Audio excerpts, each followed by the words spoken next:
He didn't whisper it, didn't pull her aside, didn't offer even the basic dignity of a private conversation. Victor Blackwell stood at the head of that long mahogany table, looked at Evelyn Carter like she was a piece of furniture he'd grown tired of, and said the words loud enough for every single person in that boardroom to hear, "You're done. Clean out your office. Security will escort you out." The laughter started before she even reached the door. 15 years, gone in 40 seconds. If you've ever worked somewhere and given everything you had, only to be thrown away like you never mattered, this story is for you. Stay with us until the very end. Hit that like button and drop a comment with the city you're watching from. I want to see just how far this story travels. The morning of March 14th was the kind of morning that made Chicago look like it belonged on a postcard. The sky was that particular shade of pale blue that only showed up in early spring, thin and bright, the kind of light that made the glass towers downtown look almost warm. Evelyn Carter drove to work the same way she had for 15 years. The 7:12 a.m. exit off the Dan Ryan, past the coffee cart she sometimes stopped at when she had 4 minutes to spare, into the underground parking structure of Blackwell Capital Group's headquarters on South Wacker Drive. She parked in her usual spot, Level 2, Space 47. She'd never asked for a better spot. The executive spaces on Level 1 had always been Victor's idea of hierarchy, and Evelyn had long ago decided that particular battle wasn't worth fighting. She took the elevator up to the 31st floor with her travel mug in one hand and a folder of end-of-quarter operational summaries in the other. She had a 9 a.m. meeting with the risk compliance team, a call at 10:30 with their logistics partners in Atlanta, and she needed to finish reviewing the merger integration timeline before the all-hands at 2. The Meridian Technologies merger was 3 weeks out, 14 months of work. She had built the operational roadmap from scratch, cross-referenced it against 3 different risk models, and personally signed off on every integration checkpoint. It was not going to be a light day. She was halfway through her first cup of coffee when her assistant, Daniel, appeared in her doorway looking like he wasn't sure whether to come in or run. "Dan," she said, not looking up from the folder. "You have a face." "I always have a face?" he said. "You have a different face. What happened?" He hesitated. Victor moved the board meeting up. "It's in 20 minutes. He sent the calendar update at 7. She looked up then. "He moved the full executive board meeting, 20 minutes from now." "Yes. Without telling me last night. Without telling anyone last night." Daniel shifted his weight. "I only know because Simone from the board secretary's office texted me. Apparently the agenda's different too." Evelyn set down her coffee. "Different how?" He didn't answer right away, and that told her everything she needed to know about how different it was. "Okay," she said. She closed the folder. "Thank you, Dan." She spent the next 17 minutes finishing her coffee and checking, one more time, the system access protocols she had quietly spent the previous 6 weeks adjusting. Not obviously. Not in ways that would flag an audit, but she had known, somewhere in the back of her mind, that a day like this was coming. She had known it since December, when Victor's attorney had started appearing at office's meetings that didn't require an attorney.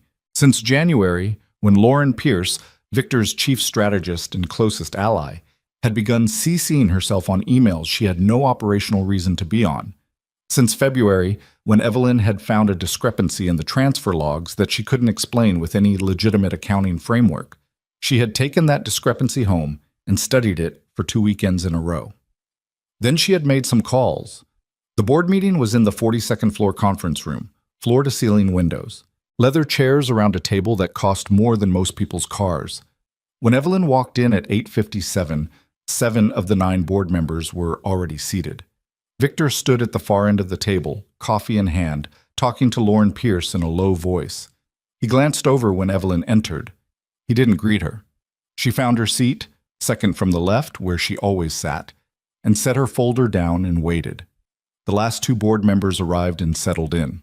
Victor didn't call the meeting to order so much as he just started talking in that particular way of his that made very clear whose room this was.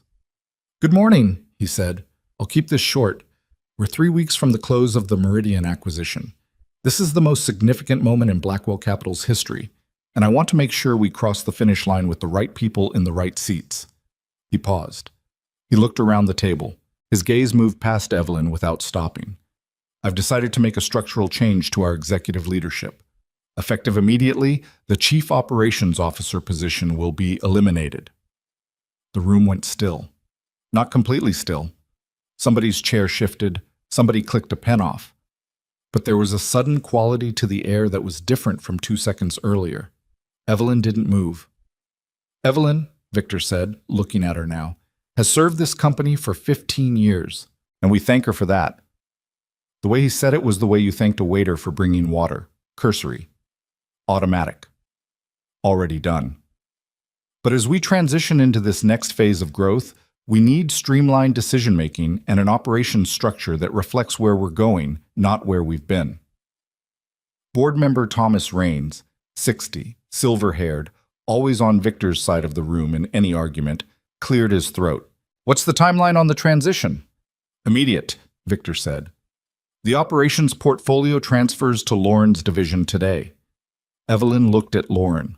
Lauren was looking at her planner, not at Evelyn. I have a few questions about the integration timeline, and board member Shirley Nguyen started. Shirley, Victor cut in, and his voice was smooth but firm. We've handled this carefully. The transition is managed. I wouldn't move on this 3 weeks from close if I weren't completely confident.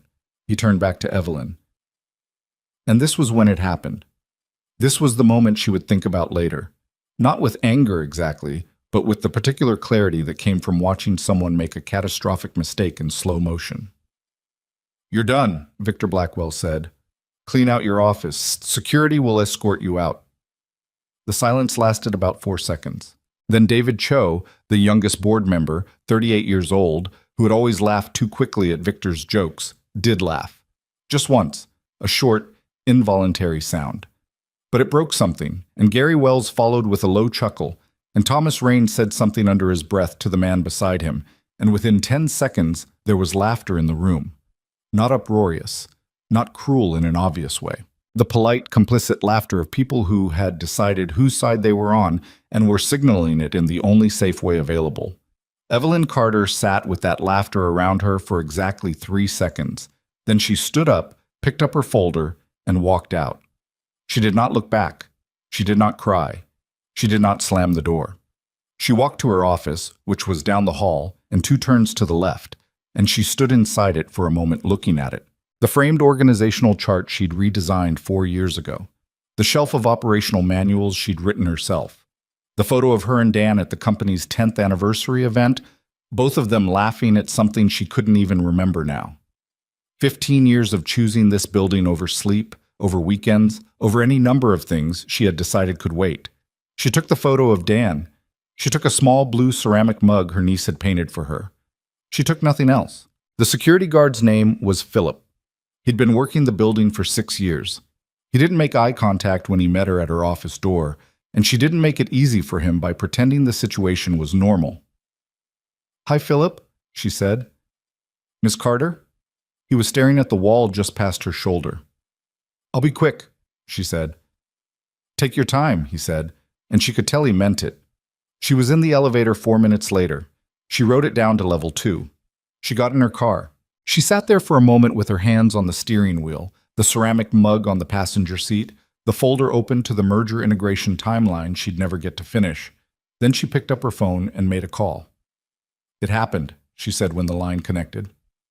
A man's voice, steady, professional. "Are you out of the building?" "Parking garage." "Drive to the coffee shop on Randolph. I'll have someone there in 30 minutes. She put the car in reverse. She backed out of space 47 for the last time. She drove to the coffee shop on Randolph.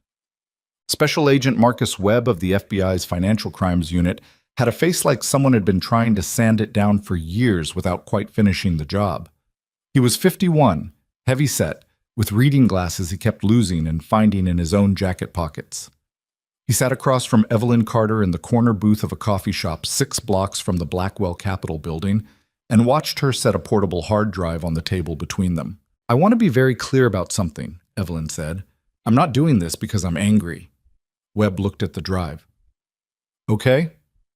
I'm doing this because in 3 weeks, a publicly traded company with 2,200 employees and 460 institutional investors is going to finalize a merger that will be built on a fraudulent balance sheet. And then a lot of people who had nothing to do with any of this are going to be in serious trouble. He looked up at her. How long have you been building this? Seriously? 4 months. But I noticed the first irregularity 14 months ago. She paused. I thought I was wrong. I went back and looked twice. Then I found the second one and the third one, and I stopped thinking I was wrong. The drive, he said. What's on it? Transaction logs from our internal accounting system going back 4 years. Communications between Victor and his external financial manager, a man named Gregor Holt, who has offices in the Cayman Islands and Zurich. Wire transfer records. Audit files that were altered. I have both the original versions and the altered versions. And 3 audio recordings. Webb didn't reach for the drive yet. You recorded him? In states where single-party consent is legal, she said. I knew what I was doing. I'm not naive. What are on the recordings? She folded her hands on the table. One is a conversation between Victor and Lauren Pierce in which they discuss how to reclassify assets before the Meridian audit. One is Victor instructing Gregor Holt to move funds in a way that would not survive scrutiny from any forensic accountant. And one is a conversation in which Victor says, explicitly, that if the audit finds the pension fund exposure, they'll blame the operations department. The coffee shop was not loud, but the sounds around them continued. Espresso machine, soft music, 2 women at the next table talking about somebody's birthday party. Evelyn sat inside those sounds and watched Marcus Webb reach across the table and pick up the hard drive. You've been sitting on this, he said. I've been verifying it, she said. There's a difference. I wasn't going to hand over something I wasn't certain about. He turned the drive over in his hands. You understand that once I take this, there's a process. It won't be quick. I know how federal investigations work, she said, but I'd encourage your team to look at the Meridian timeline. If this closes, unwinding it becomes significantly more complicated. He nodded slowly. He put the drive in his jacket pocket. I'll need you available, potentially for several weeks. I'm available, she said. I don't have anywhere to be. He almost smiled. Almost. Miss Carter, can I ask you something off the record? Sure. He fired you in front of the whole board. He did. And you just walked out. She looked at her coffee. I spent 15 years building something, and then I spent 4 months making sure he couldn't take it with him when it fell. So yes, I walked out. She looked up. There wasn't anything else I needed to do in that room. Webb sat back. Okay, he said. Okay. At 9:47 a.m., 12 minutes after Evelyn Carter drove out of the Blackwell Capital parking garage, the first transaction failure was logged.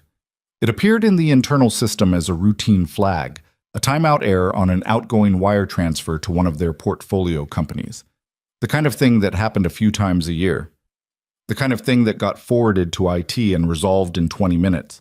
Except that when IT attempted to resolve it, they discovered the authentication credentials for the wire transfer authorization system had expired. Not crashed. Expired. As in, the credentials had a renewal date built into the underlying protocol, and that renewal date had passed. The protocol required the Chief Operations Officer's digital signature to renew them. The Chief Operations Officer had just been fired. Travis in IT escalated to his manager. His manager escalated to the head of technology infrastructure, a man named Ron Braddock, who had been with the company 8 years and who had the rare quality, in tech, of actually understanding the systems he managed. Ron looked at the error. He looked at it again. He pulled up the architecture documentation for the wire transfer system and found, on page 34 of a document that had last been read by anyone in 2021, the note that the authorization framework required a 2-factor renewal every 18 months, and that the renewal had to be initiated by the COO and confirmed by an external security key. Ron sat back in his chair and said, quietly, a word he normally tried not to say at work. He called Lauren Pierce. Lauren was still on 31, standing in the doorway of what would now be her expanded operational domain, talking to her personal assistant about office furniture. She picked up on the 4th ring. What? She said. We have a problem with the wire transfer system, Ron said. It's locked.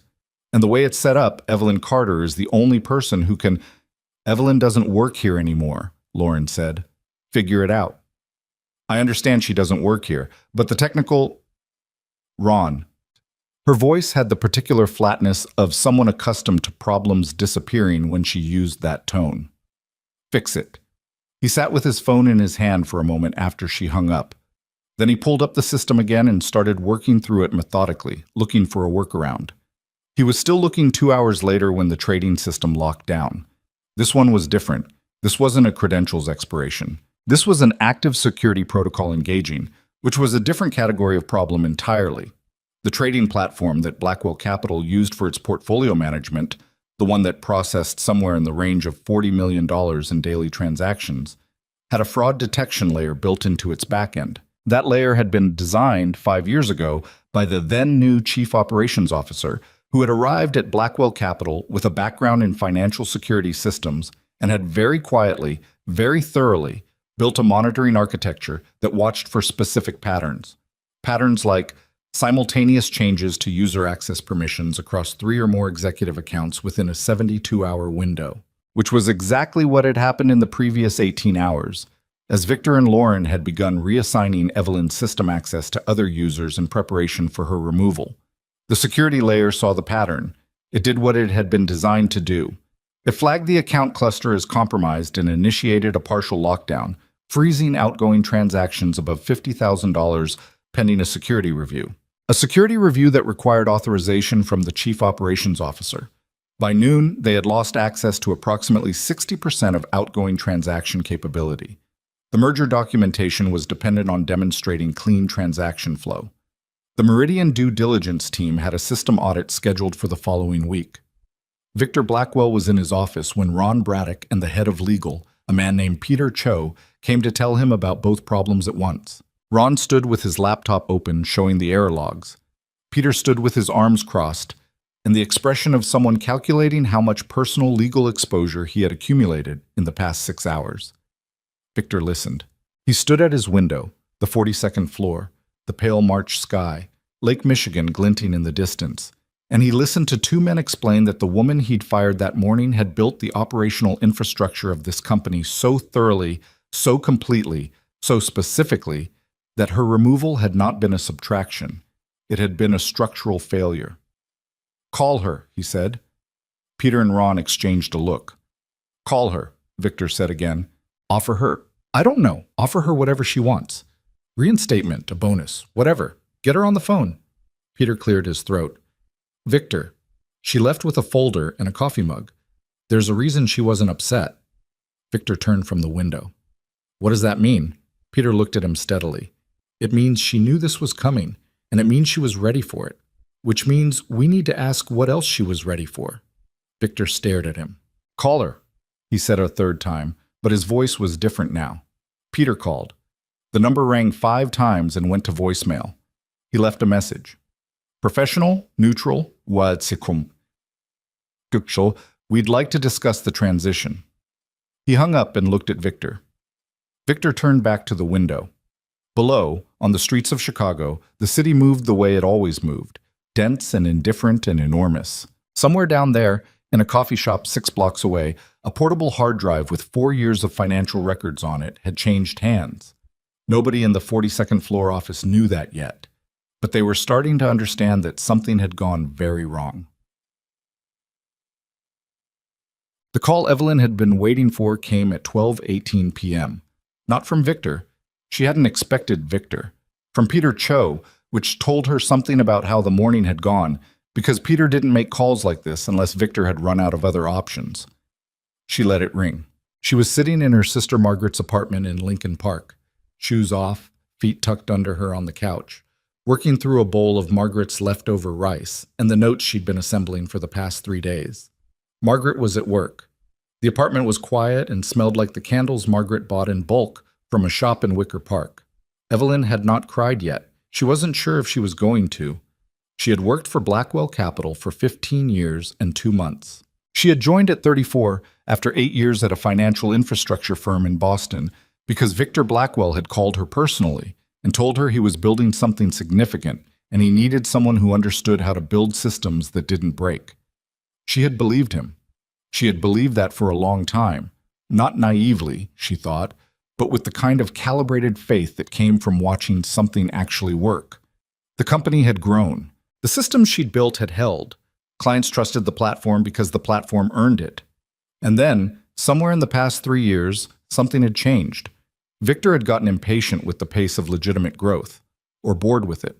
Or he'd met Gregor Holt, who had a Zurich office and a very smooth way of explaining why certain financial structures were technically not illegal in certain jurisdictions. The discovery 14 months ago had felt like stepping on a stair that wasn't there, just missing, the ground gone.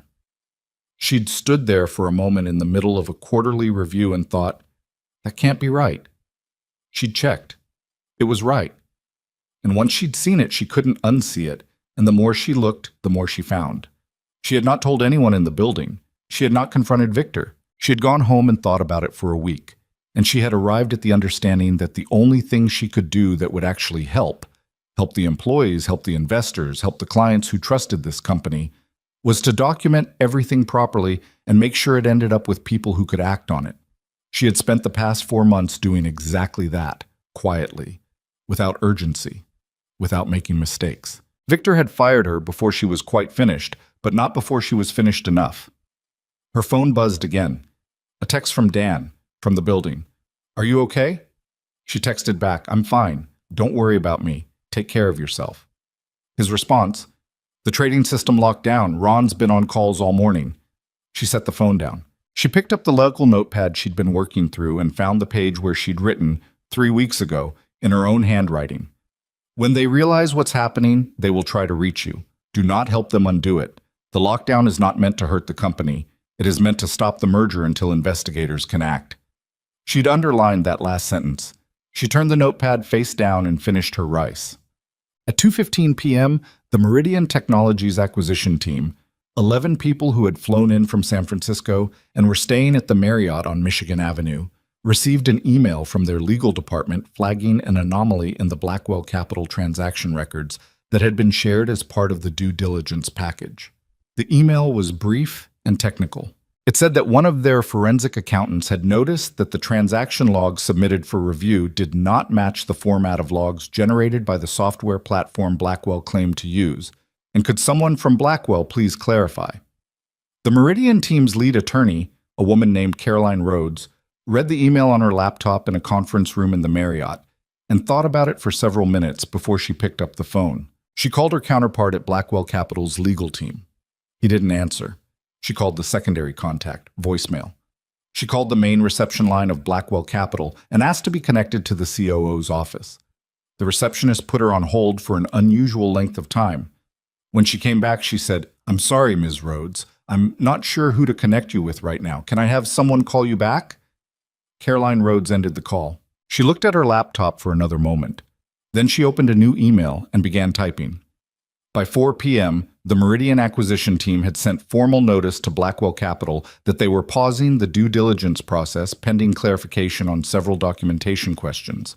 By 5:30, that notice had been forwarded to 3 board members and to Peter Cho's desk. By 6, Peter Cho was in Victor Blackwell's office, and neither of them was sitting down. "She gave them something," Peter said. "She had to have. There's no way Meridian flags the logs on their own in 24 hours unless someone pointed them at it." "Who would she give it to?" Victor said. Peter looked at him. "Victor? Who do you think?" The silence in the office was the kind that pressed against your ears. "I need you to get ahead of this," Victor said. "Call our outside counsel, tonight. We need to know what our exposure is before morning." Peter didn't say what he was thinking, which was, "We're past getting ahead of this." He said, "I'll make some calls." And he left. Victor stood alone at the window. The lake was dark now, the sky gone to gray-purple and city light.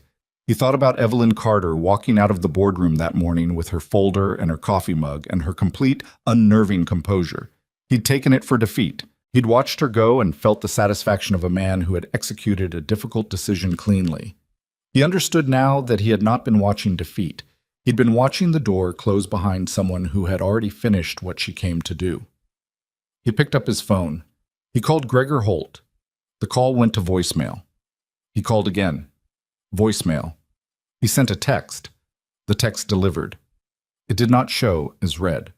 He set the phone on the windowsill. He stood there for a long time, looking out at the city, thinking about every decision he had made in the past 18 months, sorting through them the way you sorted through items in a burning building, trying to decide what could still be saved. The answer, though he was not ready to arrive at it yet, was very little. Downstairs, in the parking structure, the space marked 47 was empty. It would stay empty for a while. Gregor Holt's phone went dark at 6:47 p.m. Chicago time, which was 1:47 a.m. in Zurich, which meant either he was asleep or he wasn't answering on purpose. Victor Blackwell stared at the unanswered text on his screen and understood, in a way he hadn't allowed himself to understand all day, that Gregor's silence was not a coincidence. He had known Gregor for 4 years. They had met at a private equity conference in Geneva, introduced by a mutual contact who described Gregor as someone who understood how money actually moved. Gregor was 62, quiet-voiced, with the kind of careful manners that came from spending decades in rooms where careless men got destroyed. He wore the same brand of Swiss watch every time Victor saw him. He never raised his voice. He had a way of explaining complicated financial arrangements that made them sound almost clean. Victor had trusted him because Gregor never seemed afraid. And people who weren't afraid, in Victor's experience, usually had good reasons not to be. Standing at his office window with the city going dark below him, Victor tried to reach back through 4 years of decisions and find the exact moment when this had stopped being manageable. He couldn't locate it precisely. That was the problem with bad decisions made incrementally. They didn't feel like decisions at the time. They felt like adjustments, small corrections, ways of smoothing out what would have been a difficult quarter, a disappointing audit, a number that didn't match the story he wanted to tell. He called Gregor one more time. Voicemail, again. He put his phone in his pocket and called his driver. What? Peter Cho did not go home that night. He sat in his office on the 31st floor with the door closed and his outside counsel, a man named Robert Vale, on speakerphone, and they went through the documentation that Peter had access to, the documentation he knew about, and tried to construct a picture of what was actually there. It was not a reassuring exercise. Walk me through the pension fund exposure, Vale said. He was in his car somewhere, Peter could tell from the acoustics, probably driving back from something else he'd been pulled away from. Approximately $62 million over a period of about 30 months, Peter said, moved through a series of fund transfers that were, look, on paper, they were structured as consulting fee disbursements. To Holt's firm. To a holding company that Holt controls, yes. The issue is that the source of some of those funds was the employee pension reserve. Some, Vale said. Most, Peter corrected. He hated saying it out loud. Most of those funds. The line was quiet for a moment. Outside Peter's window, the city hummed. Somewhere on this floor, someone's computer was still running. He could hear the faint white noise of it. Peter, Vale said, I need you to understand something. If there is an active investigation, and if Carter handed over documentation, primary source documentation, then the question we need to be asking is not how to make this go away. The question is how you, personally, navigate your own exposure. Peter had been waiting for this sentence all day. He'd been dreading it and expecting it in equal measure. I wasn't involved in the transfers, he said. Were you aware of them? He looked at his desk. I had reason to believe the consulting disbursements were irregular. When did you first have that reason? He thought about the answer honestly, which was unusual for him at this stage of any given crisis. Usually by this point he was already selecting the version of events that served him best. Tonight he was tired enough to think clearly. About 11 months ago, he said. Vale exhaled. Okay, here's what I want you to do. Don't talk to Victor tonight. Don't talk to Lauren. Don't delete anything and don't move anything. Go home, get some sleep if you can, and call me at 7 tomorrow morning. What about the Meridian notice? Meridian is the least of your problems right now, Vale said. Meridian is a transaction. A transaction can be unwound. The other thing, he didn't finish the sentence. He didn't need to. Peter ended the call.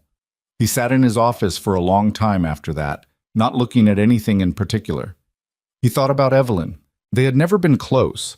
He was legal, she was operations, and their worlds had overlapped mainly in conference rooms and on contract reviews. But he'd always respected her.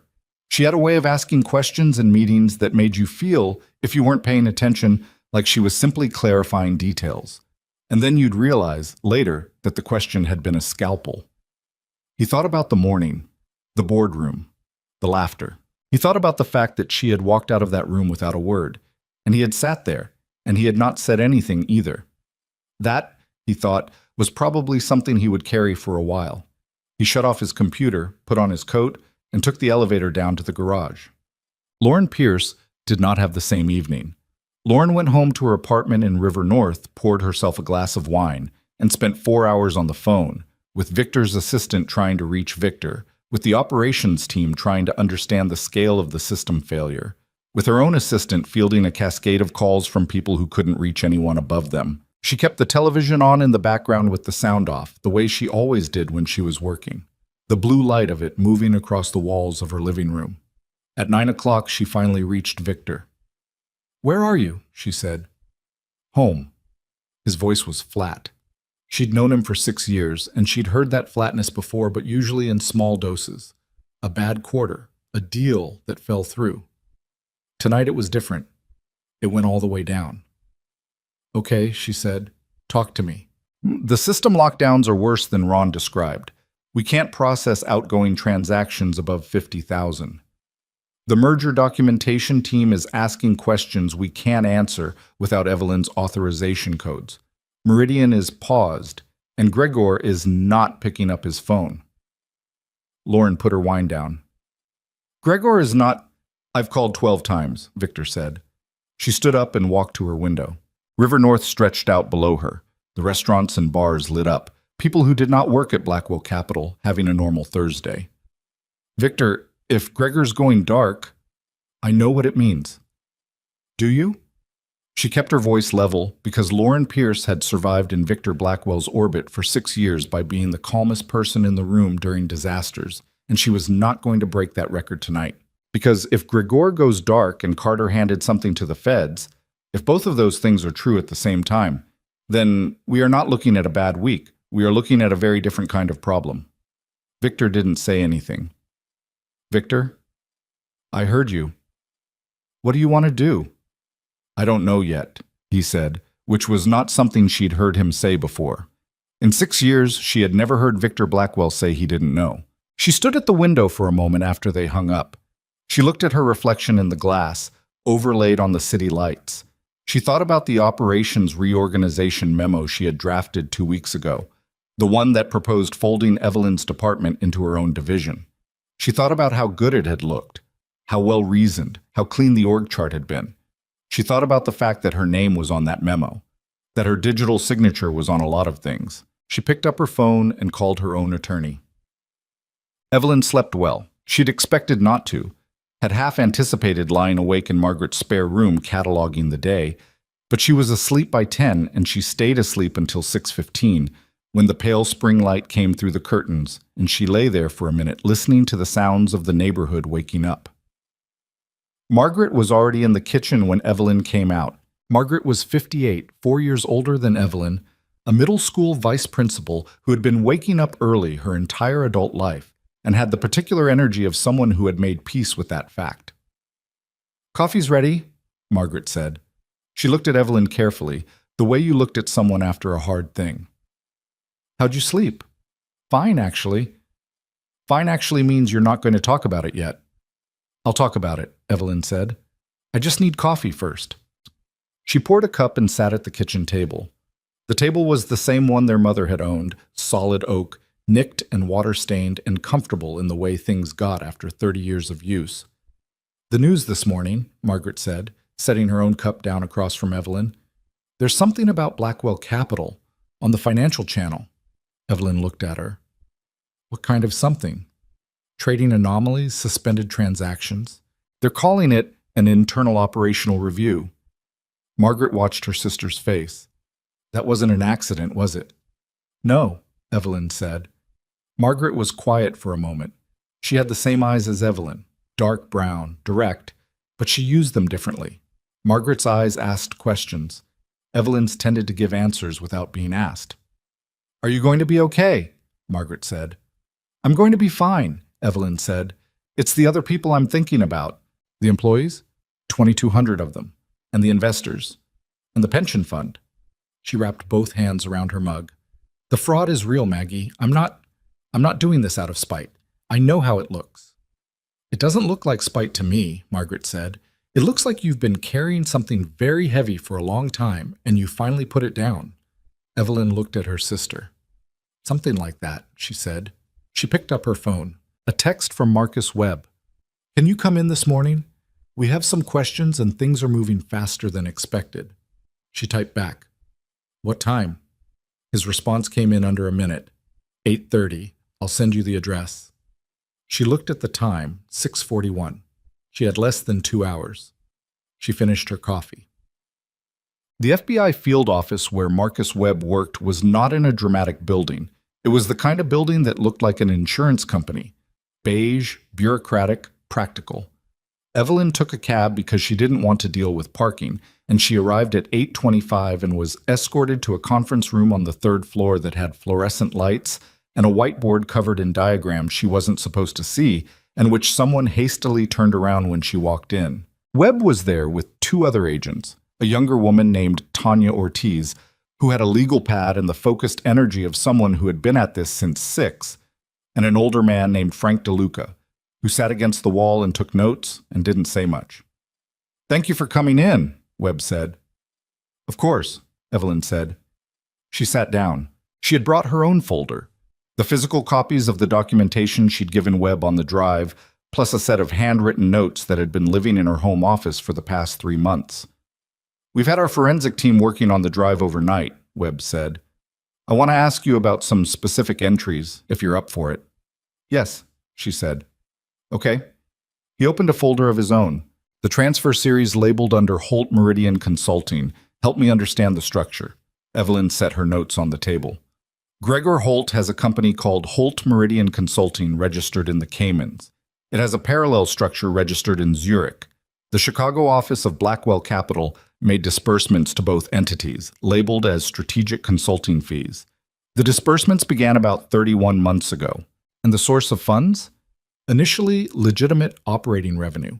But starting around the 18-month mark, the source shifted. Some disbursements were drawn from what the internal accounting system classified as reserve accounts. She paused. Those reserve accounts are the pension fund buffer. Ortiz looked up from her legal pad. Buffer meaning, the pension fund itself is technically separate, Evelyn said. The buffer is the liquidity reserve maintained to cover any short-term funding gaps in pension obligations. It's supposed to be untouchable. It's employees' retirement money. People who worked there for 20, 30 years. She kept her voice flat. She had practiced keeping her voice flat when she talked about this part, because when she didn't practice it, something else came through. Approximately $62 million moved through those disbursements. The exact amount attributable to the pension buffer is still being determined, but my estimate is between 38 and 44 million. Webb nodded slowly. He had read the drive. He had probably already known most of this, but he was asking her to say it out loud in a room with witnesses for reasons she understood. The altered audit files, he said. Walk me through how that happened. Blackwell Capital uses a third-party audit platform. The platform generates logs that are exported quarterly as standardized files. What I found, 14 months ago, was a discrepancy between the export logs in our internal system and what had actually been submitted to the external auditors. She opened her folder and slid a page across the table. A printed comparison, 2 columns of numbers. These are the 2 versions. The internal system shows the true disbursement figures. The submitted audit shows figures that have been adjusted, consistently, specifically, in the line items that would have flagged the consulting disbursements as unusual. Someone modified the export before submission, Ortiz said. Yes. Evelyn pointed to a notation at the bottom of the page. The modification timestamp is in the metadata. I pulled it before I left. It's in the drive. But DeLuca, from the wall, said without looking up. Who had access to modify the export? 3 people, Evelyn said. The CFO, the head of financial operations, and Victor Blackwell. The room was quiet for a moment. The recordings, Webb said. Have you listened to them recently? I reviewed them last week, she said. to make sure the audio was clean. In the second recording, the one with Holt, there's a section where Blackwell refers to what he calls the safety valve. Do you know what that refers to? Evelyn had listened to that recording 17 times. She knew every pause, every word. Yes, she said. The safety valve is what Victor called a contingency, a plan to, if the fraud was discovered, redirect blame to the operations department, specifically to me. To you, Webb said. To me. She said it plainly. The theory was that if investigators found the disbursement irregularities, the documented explanation would be that the COO had made unauthorized modifications to the reserve accounts without executive knowledge. The recording confirms that steps were being taken to create documentation supporting that narrative. Ortiz had stopped writing. She was looking at Evelyn directly. He was building a frame. He was building a frame, Evelyn agreed, which is partly why the timeline mattered to me. I needed my documentation to be airtight before anything happened, because once it started moving, I knew what the defense strategy would be. Webb leaned back. He looked at her for a moment with the expression she'd come to recognize on him. Not skepticism, exactly, but the particular caution of someone who had seen enough cases to know that nothing was ever as clean as it looked in the first 24 hours. Is there anything on that drive or in those recordings that you're uncertain about? He said. Anything you'd characterize as ambiguous? The third recording, she said, the one where Victor and Lauren discuss the asset reclassification. Lauren's participation in that conversation it's real, it happened, but I want to be careful about characterizing her role versus Victor's. Victor initiates the discussion. Lauren asks clarifying questions. Whether she fully understood the legal implications of what they were discussing, I honestly don't know. Webb looked at her. That's a careful distinction to make on her behalf. I'm not making it on her behalf, Evelyn said. I'm making it because it's true. And because if you go into this with facts and you can support every single one of them, you don't lose anything. But if you overstate and somebody finds the seam in it, she didn't finish. You lose everything, he said. You lose everything, she said. He nodded. He closed his folder. We're going to need you available for the next several weeks, potentially as a witness. I can't give you a timeline yet on how this develops. I understand. You may want to retain your own attorney. I already have one, she said. He almost smiled again. He was doing that thing he'd done the previous day, starting to smile and catching it just before it arrived. Is there anything else you think we should know right now? She thought about it honestly. One thing, she said. Gregor Holt. He hasn't been picking up his phone since yesterday evening. Webb looked at her. How do you know that? Because I know Victor called him, she said. And I know Gregor well enough to know that if he's not answering Victor, it means he's already made a decision about how he's going to handle this. And that decision is probably not the one that helps Victor. You think Holt will cooperate? I think Gregor Holt is 62 years old and has a very nice life in Switzerland and a company in the Caymans that doesn't exist anymore the moment federal agencies start pulling its registration, Evelyn said. I think he'll make the calculation that cooperation costs him less than the alternative. She paused. But that's a guess. You should find him before Victor does. Webb was already writing something on a notepad. He nodded once without looking up. Thank you, Ms. Carter. She gathered her folder and stood. Ortiz walked her to the elevator. They rode down in silence for a moment, and then Ortiz said, Can I ask you something? Sure, Evelyn said. The security protocols you built into the trading system, the lockdown that triggered yesterday, did you design those specifically so that, did you know they would activate if someone tried to reassign your access? Evelyn looked at the elevator numbers. 7, 6, 5. I designed those protocols 5 years ago to protect the company against exactly the pattern of internal account manipulation that constitutes financial fraud, she said. The fact that the pattern was triggered by actions taken immediately after my termination. She considered how to finish this. That's an outcome of the design functioning as intended. Ortiz looked at her sideways. She had a small, careful smile. Right, she said. Functioning as intended. The elevator opened. Evelyn walked out into the lobby. By Friday morning, 30 hours after Evelyn had walked out of the boardroom, the situation at Blackwell Capital had the particular quality of a building that had lost its structural supports. Everything was still standing, technically. But the way it held itself had changed.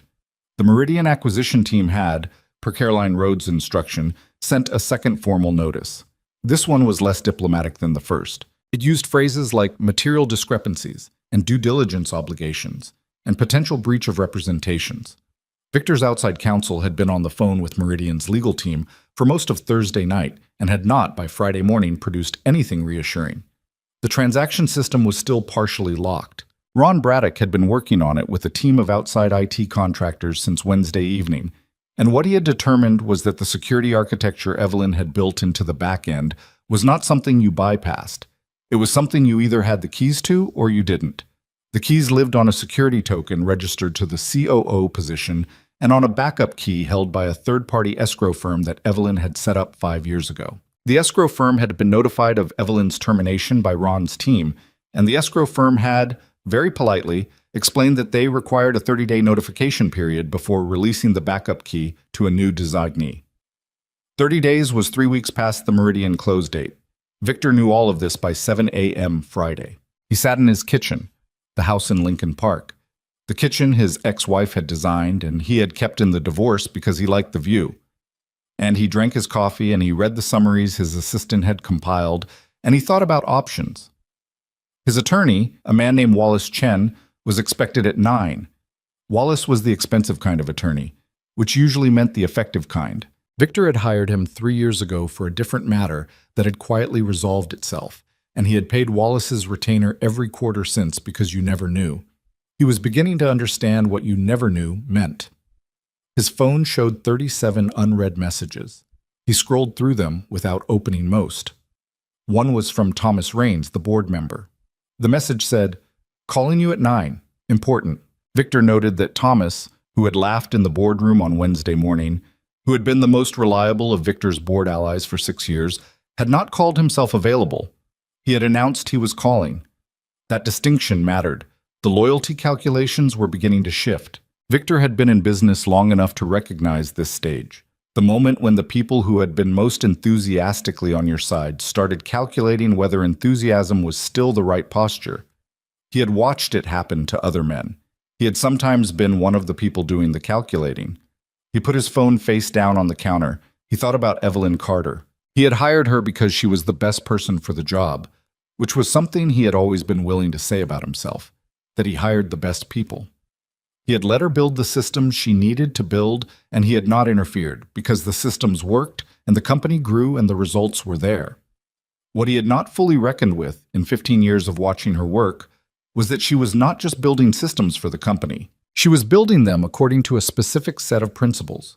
She believed, actually and genuinely believed, in the thing she was building. And systems built by people who genuinely believe in what they're building tend to be more durable, more thorough, and more consequential than systems built by people who are merely following instructions. He had known that she was good at her job. He had not known, had not thought, had not bothered to consider how completely the company was built around her understanding of it. He had mistaken the fact that she didn't demand things, didn't fight for credit, didn't perform her importance for an indication that her importance was smaller than it was. That mistake, he could see now, had been catastrophic. His phone buzzed. A text from Lauren. "Victor, I need you to call me. It's urgent." He picked up the phone. He put it back down. He poured more coffee. Wallace Chen arrived at 9:03 with a briefcase and the particular demeanor of someone who was about to charge a very large hourly rate to explain a very large problem. They sat in the living room, Victor on the couch, Wallace in the chair across from it, and Wallace opened his briefcase and set a legal pad on his knee and said, "Tell me everything, from the beginning." Victor told him. It took 45 minutes. Wallace wrote steadily throughout, asking questions in the particular way of attorneys who already knew most of the answers but needed you to say them. When Victor finished, Wallace put down his pen and looked at his notes.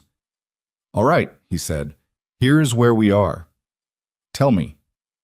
You have federal exposure on 4 potential counts: wire fraud, securities fraud, pension fund misappropriation, and obstruction.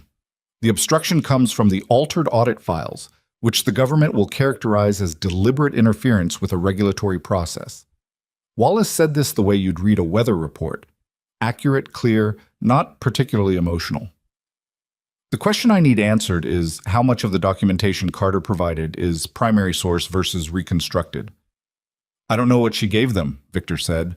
I know you don't. But from what you've told me, she was in a position to access primary source documents, original transfer records, original audit files, original communications. Is that accurate? Yes. Then we operate under the assumption that the documentation is solid. Wallace picked up his pen again. In that case, the negotiating posture shifts considerably. We are not in a position of denying the conduct. We are in a position of managing consequences. Victor looked at him. What does that mean practically? It means that the path that produces the best outcome for you personally is not the path of resistance, Wallace said. It's the path of cooperation, which is a conversation we should have very carefully in the next 48 to 72 hours, before the government's timeline overtakes ours. Victor was quiet for a long moment.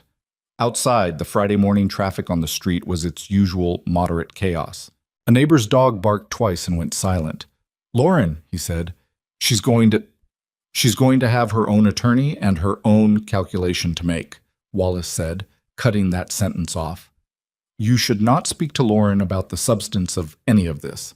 Not today. Not until I tell you otherwise. Victor nodded. And Holt? Wallace said, still not answering. Wallace wrote something down. He underlined it. I'll make some inquiries about Holt's current situation. If he's already in contact with federal investigators, he didn't finish the sentence. He didn't need to. One more thing. The board. You will receive calls from board members today. Do not discuss the legal situation with any of them. Thank them. Tell them you're consulting counsel. End the call. Can you do that? Yes, Victor said. He sounded tired. He was tired. The sleep he'd gotten last night had been shallow and full of dreams about things he couldn't quite remember on waking, only the feeling of them. The sensation of standing in a very large space where all the exits were closing. Wallace stood up and put his legal pad back in his briefcase. I'll be in touch by noon, he said. In the meantime, do nothing. He let himself out. Victor sat in the living room in the Friday morning quiet and thought about the last time he had felt genuinely uncertain about how something would end. He couldn't remember a time. That was the truth of it. He had always been the person who knew how things would end because he had always been the person deciding. Even when things went badly, he had been the one shaping the badness, directing it away from himself and toward whatever or whoever was easiest to redirect it toward. He was not directing anything now. Everything was moving on its own, according to rules he hadn't written, toward a conclusion he couldn't see clearly. He picked up his phone. He opened the text thread with Evelyn Carter. There were exactly 4 messages in it, all from the past 18 months, all logistical. He didn't type anything. He looked at her name on the screen. Then he put the phone back down. In a beige building 6 blocks south of the federal courthouse, Marcus Webb was on his 2nd cup of coffee and his 4th phone call of the morning, coordinating with the U.S. Attorney's Office about a search warrant application for Blackwell Capital's servers. The application would be filed before the end of the day. The warrant, Webb estimated, would be executed within 72 hours. And in a coffee shop in Lincoln Park, a different one from the day before, smaller, with exposed brick and a chalkboard menu, Evelyn Carter sat across from her attorney, a woman named Patricia Burke, and they went through the next phase of what needed to happen. The employees, Evelyn said, the pension fund exposure. Is there a mechanism for the investigation to prioritize restitution for fund holders? It's not automatic, Patricia said, but it's something we can advocate for. It would require cooperation from the U.S. Attorney's Office in structuring the asset recovery. What would it take to get that cooperation? Patricia looked at her client. More of what you've already been doing, she said. Document everything. Make yourself available. Give them what they need to build the strongest possible case. That I can do? Evelyn said. She picked up her coffee. Through the window, Chicago went about its Friday. The buses and the cabs and the people walking fast with their collars up against the March wind. 15 years of her life had been in a building 2 miles east of where she was sitting. She didn't look in that direction. She looked at her attorney's notes and she started asking the next set of questions. The search warrant was executed on a Tuesday morning, 11 days after Evelyn Carter had walked out of the boardroom with a ceramic mug and a folder. It happened at 7:14 a.m., before most of the staff had arrived, which was deliberate. Marcus Webb had pushed for the early window specifically to minimize disruption to employees who had nothing to do with any of this. People who had shown up every day for years and were about to have their workplace turned into a federal crime scene through no fault of their own. Webb had been doing this long enough to know that the people who got hurt in cases like this were rarely the people who deserved it, and he tried, where he could, to limit the collateral damage. 16 agents entered through the main lobby. Building security, to their credit, did not attempt anything complicated. The senior guard on duty, a man who had worked the building for 11 years and who had, by coincidence, been one of the people who signed Evelyn Carter's contractor access badge back when she first arrived, looked at the warrant, read it carefully, and stepped aside. The server room was on sub-level 2. 4 agents went there first. The financial record systems, the executive email archives, the backup drives for the audit platform, all of it was imaged within the first 90 minutes. Another team went to the executive floor, Victor's office, Lauren's office, the CFO's space, the conference room where the board meeting had been held 11 days earlier. Ron Braddock arrived at 7:45, walked off the elevator into a hallway full of federal agents in windbreakers, and stood there for a moment with his laptop bag on his shoulder, looking like a man trying to decide if he could reasonably turn around and go back down. He couldn't. Webb was waiting. "Mr. Braddock," Webb said. "Thank you for coming in. I have some questions for you about the system architecture." Ron put his bag down on a chair. He looked at the agents moving through the hallway. "Do I need an attorney?" "That's always your right," Webb said. Ron looked at him for another second. "Yeah," he said. "Yeah, I think I need an attorney." "There's a lobby downstairs," Webb said. "You're welcome to wait there while you make that call." He didn't say it unkindly. That was something Ron would think about later, that the federal agent had not been unkind about it. By 9 o'clock, when the normal workday would have been starting, a crowd had formed on the sidewalk outside. Some were employees who had arrived to find the building in the middle of an active federal operation and had been asked to wait. Some were passers-by who had stopped because the windbreakers and the equipment cases were hard to ignore. A news van from a local station was parked half a block down. By 9:30, there were 2 more. Victor Blackwell was not in the building. He had been advised by Wallace Chen very specifically not to be anywhere near headquarters that morning. He was at his house in Lincoln Park, in the same living room where he'd sat with Wallace 4 days earlier, watching the coverage on a television he normally only used for sports. The reporter outside his building, outside his company, was saying words like federal investigation and financial irregularities and sources close to the matter. The chyron at the bottom of the screen said, "Blackwell Capital Group under federal scrutiny, major merger in doubt." Victor watched the footage of his building, with agents moving in and out of it, and he felt something he wasn't entirely prepared to name. Not fear exactly, though fear was part of it. Something more like the sensation of watching a thing you built with your own hands being taken apart by strangers who didn't know or care what it had cost you to put it together. He picked up his phone. He had 17 new messages. He put it back down. Wallace had been clear. Don't speak to anyone without counsel present. Don't comment to media. Don't reach out to board members, to Lauren, to anyone connected to the business. Sit and wait, and let the lawyers manage what could be managed. Victor Blackwell had not sat and waited for anything in 30 years of business. He was not built for it.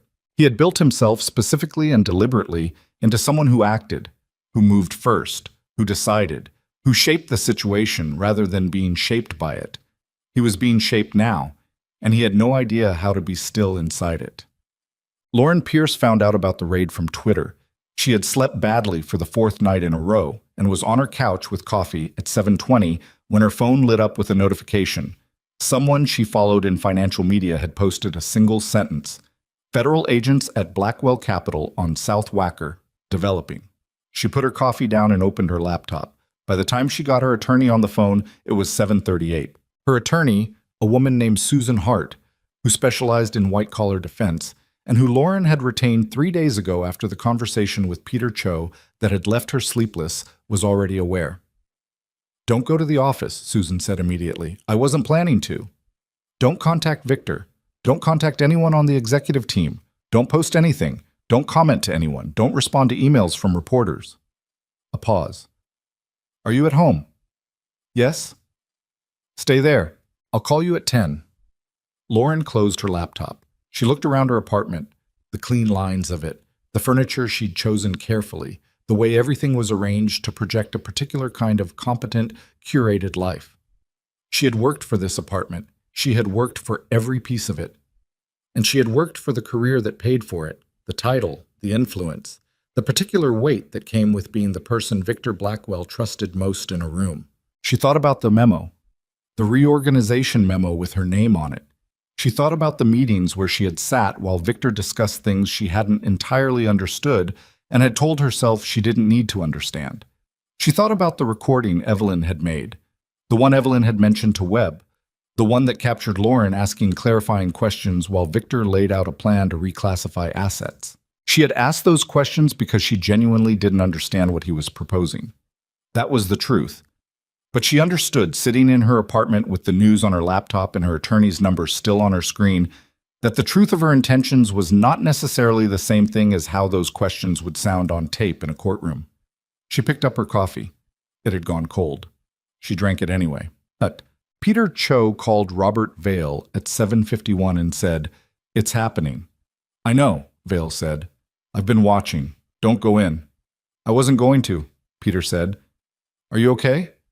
Peter was sitting at his kitchen table in his house in Oak Park, in his pajamas, with the news on the tablet his daughter had left at his place last weekend. His daughter was 26 and lived in Denver, and he hadn't called her yet. He wasn't sure what he would say. "Hey, there's some stuff going on at work," something like that. "I'm all right," he said. "Peter, in terms of your specific situation, I want to revisit what we discussed about cooperation." Peter had known this was coming. He'd known since the conversation earlier in the week. "Okay," he said. "The government is going to want to understand what the executive team knew and when they knew it. Your position, you're the head of legal. Your involvement in reviewing contracts, approving disbursement frameworks, signing off on certain filings, that creates a complicated picture, even if your actual knowledge of the fraud was limited." "It was limited," Peter said. "I knew something was irregular. I didn't know the scope." "I believe you," Vale said, "and a cooperating witness who can provide testimony about the internal decision-making environment, about the culture at the executive level, about what was known and what was deliberately kept opaque. That witness has significant value to the prosecution, and that value tends to translate into a more favorable outcome." Peter was quiet for a moment. He watched an aerial shot of his building on the tablet screen. The camera was from a helicopter or a drone, the angle looking down at the south end of South Walker, the building that had been his professional home for 8 years looking smaller than it ever looked from inside. "What would cooperation look like?" he said. "Proffer session first. You and I sit down with the U.S. Attorney's team, you describe what you knew and how you knew it, and we assess from there." Vale paused. "You would be truthful, completely. No spin, no selective memory, just what actually happened." Peter thought about the moment, 11 months ago, when he had looked at the disbursement summary on his screen and understood that what he was looking at was not something he could explain with any clean accounting logic. He thought about the decision he had made in that moment, not to ask questions, not to push, to put the document aside and tell himself it was probably something he didn't fully understand, and that was someone else's responsibility. That decision had been a choice. He hadn't named it as a choice at the time, but it had been one. "Set up the proffer," he said. By noon on Tuesday, the story had moved from local Chicago news to national coverage. The Wall Street Journal had a piece online with the headline, "Blackwell Capital Raid Throws Meridian Merger into Crisis." CNBC had 2 analysts on a segment discussing the transaction anomalies and what they might indicate.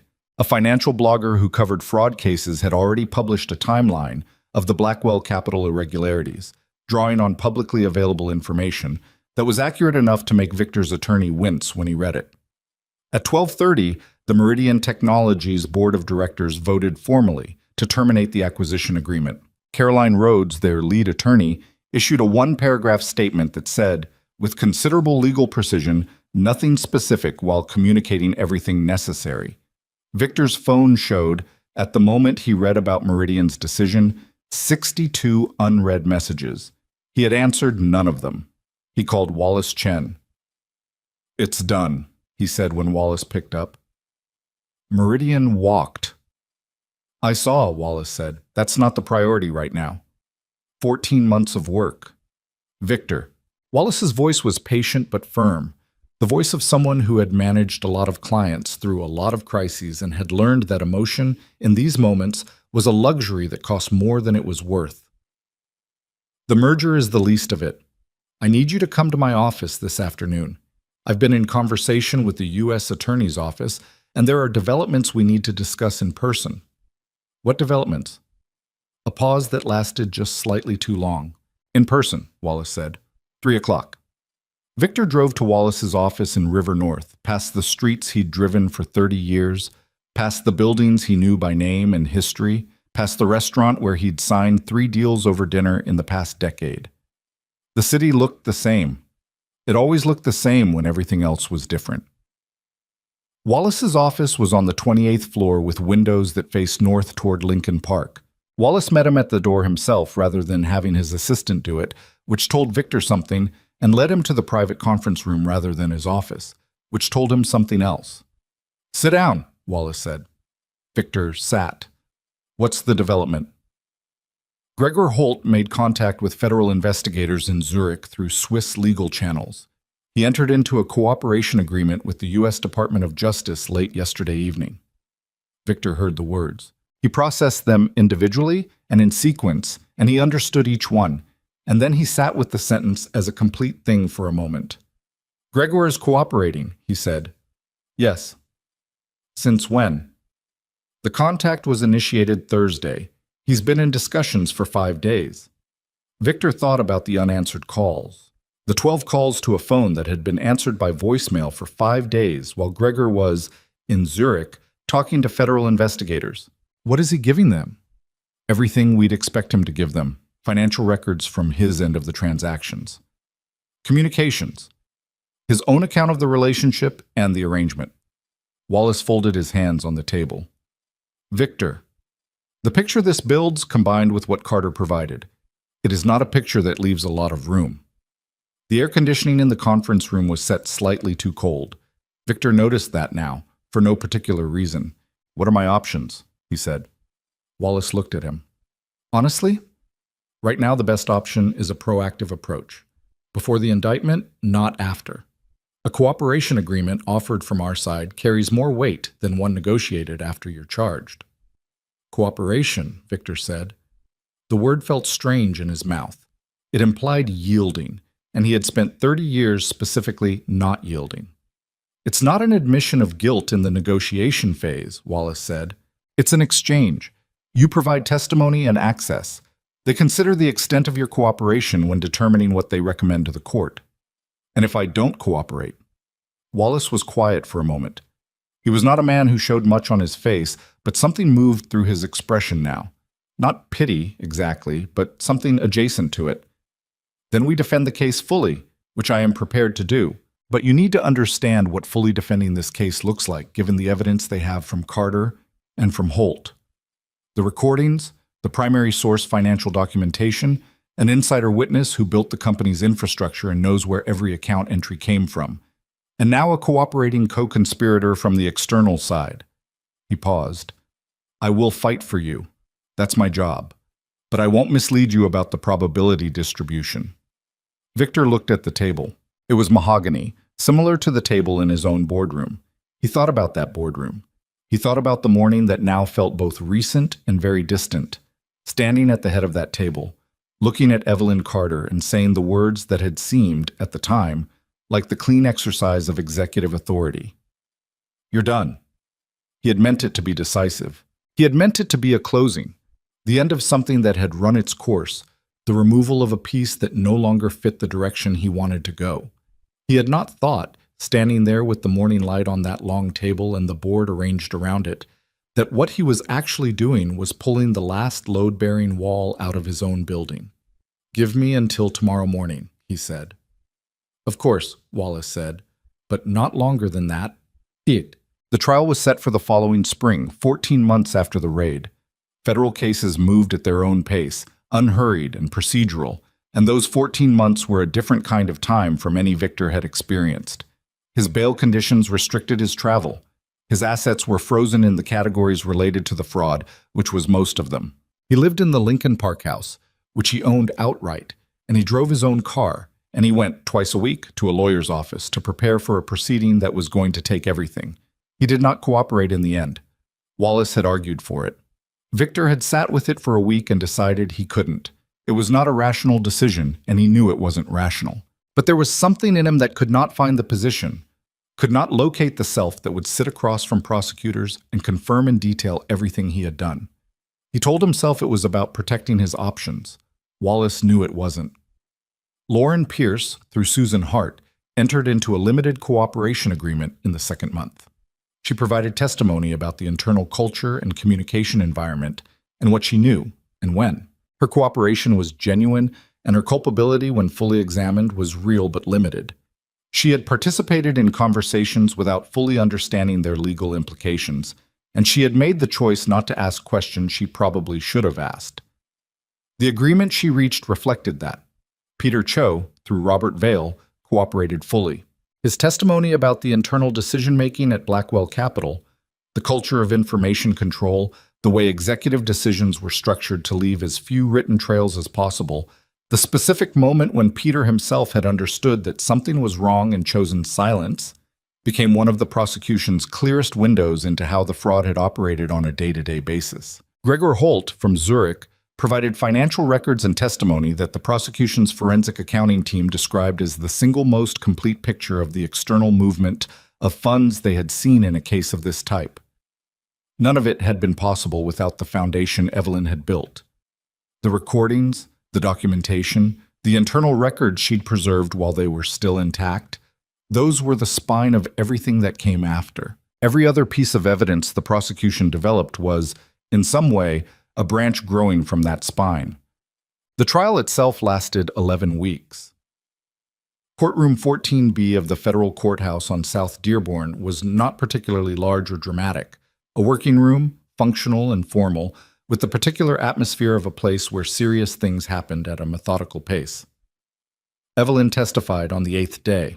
She had been prepared extensively for this, had spent hours with the prosecution team going through the documentation and the recordings and the sequence of events, had been walked through every line of the financial records she'd preserved until she could discuss any of them from memory without needing to look at a page. Patricia Burke had sat with her through most of those sessions, quiet and watchful, occasionally redirecting when Evelyn's answers became more technical than a jury of non-specialists needed. She wore a gray suit that she'd bought specifically for this. Nothing she'd worn to Blackwell Capital. Nothing that would read as either aggressive or meek. She sat in the witness box and looked at the jury and told the truth for 6 hours across 2 days. The defense attorney was a man named Harold Greer, expensive and capable, with a courtroom presence that came from 30 years of doing exactly this. He was polished in the way that things got polished by use, not glittering, but worn smooth. He had a strategy, which was visible about 20 minutes into his cross-examination. He was going to try to position Evelyn as someone whose testimony was shaped by resentment. "Ms. Carter," he said, standing at the podium with a particular relaxed quality, "you were fired." "I was, yes." "Publicly, in front of the entire executive board." "Yes." "And that must have been humiliating." "It was unpleasant," Evelyn said. "Unpleasant." He repeated the word with just the right amount of lightness. "You'd given 15 years to this company, 15 years of your professional life, and you were dismissed in front of colleagues in a manner that by any standard was degrading. And you're asking this jury to believe that your response to that was not anger." "I'm asking this jury to look at the documents," Evelyn said. Her voice was level. "The documents I collected over 14 months, beginning a year before I was fired. The recordings I made in states where single-party consent is legal. The financial records I preserved through proper channels and handed to federal investigators. I'm not asking anyone to take my word for anything. The evidence stands on its own." Greer paused. He had been cross-examining witnesses for 30 years, and he could read a jury, and what he read right now was not ideal for his client. He tried a different angle. "The security protocols you designed, Vets, the ones that locked down the company's transaction systems after your termination, You designed those specifically to trigger in the event of a personnel change, didn't you? I designed them to detect patterns consistent with internal financial fraud, she said. The specific pattern they detected was the simultaneous reassignment of executive account permissions across multiple users in a short time frame. That is a recognized signature of internal fraud preparation. It is also, in this specific case, what occurred immediately after my termination. Those two facts are related, but they're not the same thing. But the effect was to cripple the company's operations. The effect was to stop the company from completing a fraudulent merger, Evelyn said, using a fraudulent balance sheet which would have harmed thousands of innocent investors and employees who had nothing to do with any of this. She paused. That was the intended effect of the system functioning correctly. Greer looked at her for a moment. Then he said, "No further questions," and sat down. The prosecution team, at their table, did not visibly react, but the junior attorney at the end of the row wrote something on her notepad and underlined it twice. The recordings were played on day 14. The courtroom was full. It had been full most days, but on the day the recordings were introduced, the overflow room outside was also running a feed. Journalists, financial analysts, representatives from institutional investor groups, and a significant number of people who had worked for Blackwell Capital and had the time and the need to come. Victor sat at the defense table in a charcoal suit and listened to his own voice come out of the courtroom speakers. The first recording was the conversation with Gregor Holt. Victor's voice was recognizable. The particular cadence of it, the way he moved through a business discussion, brisk and confident, and moving always toward a decision. He heard himself say, in a conference call from 13 months ago, the instructions about moving funds through the holding company structure. He heard Gregor's responses. Careful, technically precise. The voice of a man who had been doing this for a long time and knew exactly what each word was committing him to. He looked at his hands on the table. The second recording was the conversation with Lauren about the asset reclassification. Lauren was not in the courtroom. Her cooperation agreement had included provisions about her attendance. Victor listened to her voice, younger sounding somehow on tape than in real life, asking the question she'd asked. He remembered that conversation. He remembered thinking at the time that Lauren was being overly cautious about the terminology. He had explained it to her in terms that, he had believed, would satisfy her concerns. He heard himself explaining it now, in the courtroom, through speakers that made his voice sound slightly different than he heard it in his own head. The third recording was the one that did the most damage. It was the conversation in which he said, directly and without ambiguity, the words about redirecting blame to the operations department. He heard himself say Evelyn's name. He heard himself describe the documentation that would be created. He heard his own voice, calm and specific, laying out a plan to destroy the professional reputation of a woman who had built his company for 15 years. Someone in the gallery made a sound, not a word, just a sound. The judge looked up briefly. It was quiet again. Victor did not look at the jury. He looked at the table. He looked at the grain of the wood, and he thought about the conference room table in his own boardroom, the morning he'd fired her, the way the room had filled with that brief and stupid laughter. He had asked for that laughter. He had arranged the situation to produce it. He had wanted her diminished in front of witnesses, and she had walked out and given him exactly nothing in return. No anger, no tears, no defense. Just the quiet of a person who had already done what they needed to do. He understood now, in a way he had been unwilling to understand before, that what she'd given him in that room was not weakness. She had already won. She had known it when she walked in that morning. The termination had been, for her, the last step of a plan she'd been executing for 14 months. The thing that freed her to hand over the evidence without any complicating questions about employee loyalty or breach of contract. She had waited for him to fire her. She had needed him to fire her. And he had done it. In front of witnesses. With laughter. Harold Greer delivered his closing argument on day 31. It was technically accomplished. Greer was too experienced to deliver anything that wasn't. And it built carefully on the theme of a disgruntled employee, of evidence gathered with an agenda, of a woman who had constructed a case over 14 months with the patience and the deliberateness of someone who intended, from the beginning, to destroy a man. He used the word vendetta once, carefully, in a context that let it sit in the air without being directly asserted. The prosecution's closing was delivered by the lead assistant U.S. attorney, a woman named Diane Weiss, who had prosecuted financial fraud for 16 years and who did not use dramatic language or rhetorical flourish. She stood in front of the jury and walked through the evidence, piece by piece, in order, with the patience of someone who understood that the story told by documented facts was, when the facts were this clear, more powerful than any narrative you could impose on top of it. She played a short clip from the third recording one more time, Victor's voice in that courtroom saying Evelyn's name. "The defense has asked you to see Evelyn Carter as someone driven by anger," Diane Weiss said. "The evidence asks you to see her as someone who built systems that told the truth, documented what she found, and gave it to the right people. You can decide which of those descriptions fits a woman who began collecting evidence 14 months before she was fired, who handed over primary source documentation, and who, when she sat in this witness box, invited you to not take her word for anything." She paused. "The facts don't need her word. They speak fine on their own." The jury deliberated for 4 days. On the morning of the 5th day, they came back. Evelyn was not in the courthouse when the verdict was read. She had been told by Patricia Burke that she didn't need to be there, and she had decided that Patricia was right. She was in Margaret's apartment. She had been staying there, off and on, through the trial, using the time between testimony and the waiting to think about what came next. When Patricia called. "Guilty," Patricia said. "All 4 counts." Evelyn sat with that for a moment. The kitchen table, the oat grain and the water stains and the 30 years of it. "The pension fund," she said. "The restitution?" "It'll be part of sentencing," Patricia said. "But Diane Weiss is pushing hard on that.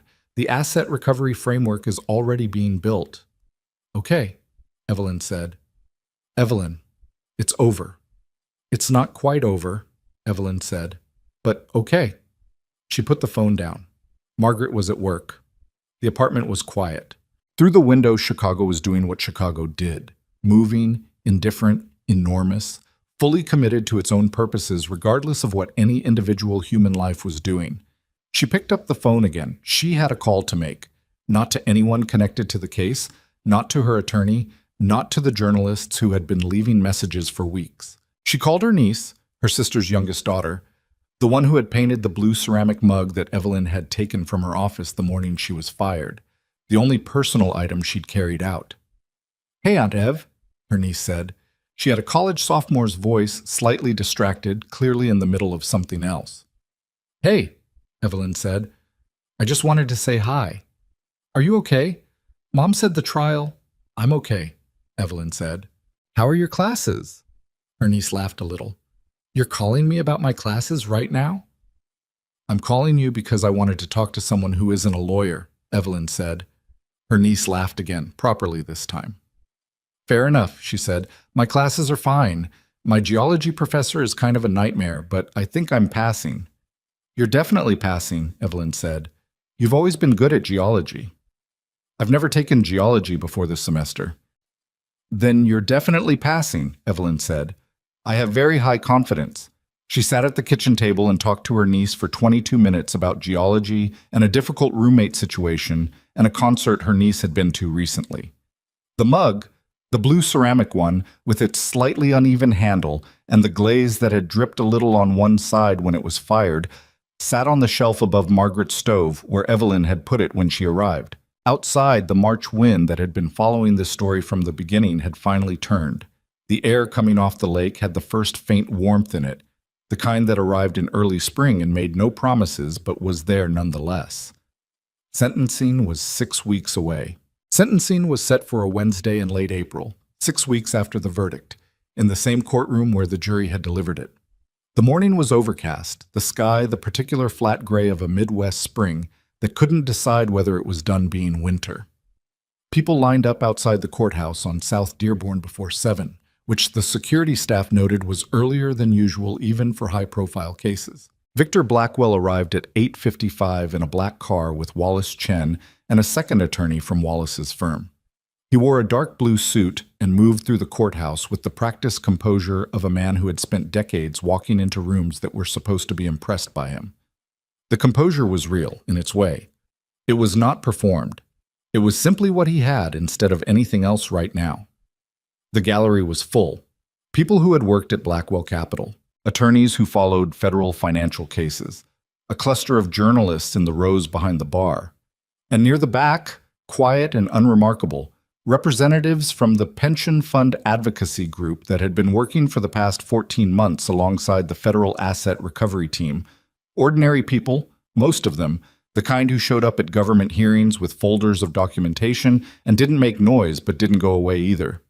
Evelyn was not in the gallery. She was in a small room down the hall with Patricia Burke, waiting. She had been asked by the prosecution whether she wanted to submit a victim impact statement. She had thought about it seriously, had started writing something twice and stopped both times, and had finally told Diane Weiss that she didn't think it was necessary. Diane had accepted that without argument. She understood, Evelyn thought, that Evelyn's relationship to this proceeding was not the same as the relationship of someone who needed a statement read aloud to feel that something had been acknowledged. What Evelyn needed was the restitution framework. The rest was noise.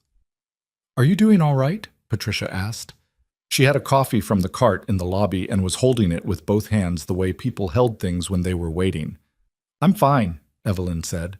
"I want to hear the restitution terms." "We'll have them," Patricia said. "I know," Evelyn said. "I want to hear them." Patricia nodded. She had been Evelyn's attorney for long enough now to understand that Evelyn's form of needing things was always practical. She didn't need vindication or ceremony. She needed to know that the specific outcomes she had spent 14 months working toward had actually been achieved. Down the hall, in courtroom 14B, Judge Raymond Calloway took his seat at 9 o'clock. Judge Calloway was 67, a former federal prosecutor himself, appointed to the bench 21 years ago. He had the face of a man who had heard every version of every argument available to human beings and had arrived at a state of patient, exacting clarity about which ones held up. He ran his courtroom with the minimum of theater and a maximum of precision, which was why cases assigned to him tended to move efficiently and why attorneys on both sides of the bar generally preferred him to the alternatives. He looked at the courtroom for a moment before speaking. He looked at Victor Blackwell at the defense table. He looked at the gallery. "We're here this morning for sentencing in the matter of United States versus Victor Allen Blackwell," he said. "Before we proceed to sentence, I'll hear from counsel and from the defendant, if he chooses to speak." Harold Greer went first. He had been preparing this argument for 6 weeks, and it was, as everything Greer did was, well constructed. He spoke about Victor's history of legitimate business success prior to the conduct at issue, about the employment and economic activity Blackwell Capital had generated over its history, about mitigating factors in the nature of the offense. He spoke carefully, and he did not overreach, because overreaching in front of Judge Calloway was the kind of mistake that cost you more than it gained. Diane Weiss spoke for the government. She was brief. She outlined the scope of the fraud, the amount, the duration, the number of people affected. She spoke specifically about the pension fund. She put a number on it: $41,300,000 drawn from the retirement savings of people who had worked for Blackwell Capital and its portfolio companies and who had trusted that the money withheld from their paychecks for that purpose was actually there, accumulating, waiting for them. "The guidelines recommend a sentence of between 18 and 22 years, she said. "The government recommends the higher end of that range in consideration of the scope of the conduct, the duration of the fraud, the deliberate steps taken to obstruct its discovery, and the specific impact on pension fund beneficiaries who are in many cases elderly and have limited ability to recover financially from losses of this magnitude." She sat down. Judge Calloway looked at the defense table. "Mr. Blackwell, you've elected to speak." Victor stood. He had written something and then not used it, had stood in his kitchen at 6 in the morning holding 3 handwritten pages and decided, for reasons he couldn't have fully articulated, to put them in a drawer. He had told Wallace he was going to speak without notes, and Wallace had given him a look that communicated professional concern without direct objection, because at this point Victor Blackwell was going to do what Victor Blackwell was going to do. "I understand what I did," Victor said. He looked at the judge. "I'm not going to describe it as a mistake in judgment. It was a series of decisions. Some of them I made because I was afraid of a bad quarter, and I told myself the ends justified the means. Some of them I made because I got used to a way of operating that I should have stopped." He paused. "I'm not here asking for sympathy. I know what the appropriate outcome of this proceeding is. He stopped. The courtroom was quiet. He could hear from outside the faint sound of traffic on South Dearborn. "The people who worked for this company," he said. "The pension fund. That's the part I find it difficult to think about clearly." He was not performing this. His voice had a roughness in it that wasn't theatrical. "I told myself those were abstractions. Numbers. Reserve accounts. I told myself the business needed what the business needed. And that was the worst of it. Not the crime itself, but the mechanism of thinking that made it possible. Making the people into abstractions." He stood there for another moment. Then he sat down. Wallace had told him afterward that it was the best thing he could have said under the circumstances, which was not praise for the sentiment, but a professional assessment of impact. Victor had not asked for that assessment. Judge Calloway reviewed his notes. He did not rush. That was one of the things about Calloway. He didn't perform deliberation, but he actually deliberated, which was a different thing. "Mr. Blackwell," he said, "I've reviewed the presentencing report, the government's recommendation, the defense submissions, and the victim impact statements provided by the pension fund beneficiary group." He looked up. What occurred here was not a momentary lapse. It was a sustained, systematic course of conduct over more than 2 years that exposed thousands of people to financial harm. People who were not in the room when decisions were made, who were not party to the conversations recorded in this evidence, who simply went to work and trusted that the institutions responsible for safeguarding their retirement were doing so honestly. He paused. "The defendant's statement this morning is noted. It does not alter the nature or scope of the offense, but it is acknowledged." He looked at Victor directly. "Victor Allen Blackwell, on count 1, wire fraud, I sentence you to 14 years in federal prison. On count 2, securities fraud, I sentence you to 12 years to run concurrently. On count 3, pension fund misappropriation, I sentence you to 8 years to run consecutively to count 1. On count 4, obstruction of regulatory process, I sentence you to 5 years to run concurrently." He set down his pen. "Total term, 22 years. You're ordered to make full restitution to the pension fund beneficiaries in the amount of $41,300,000 to be drawn from identified and recovered assets. A restitution administrator will be appointed by this court to manage the distribution process. You are to report to federal custody within 30 days. He looked at the courtroom one more time. "We're adjourned." The sound in the gallery was not dramatic.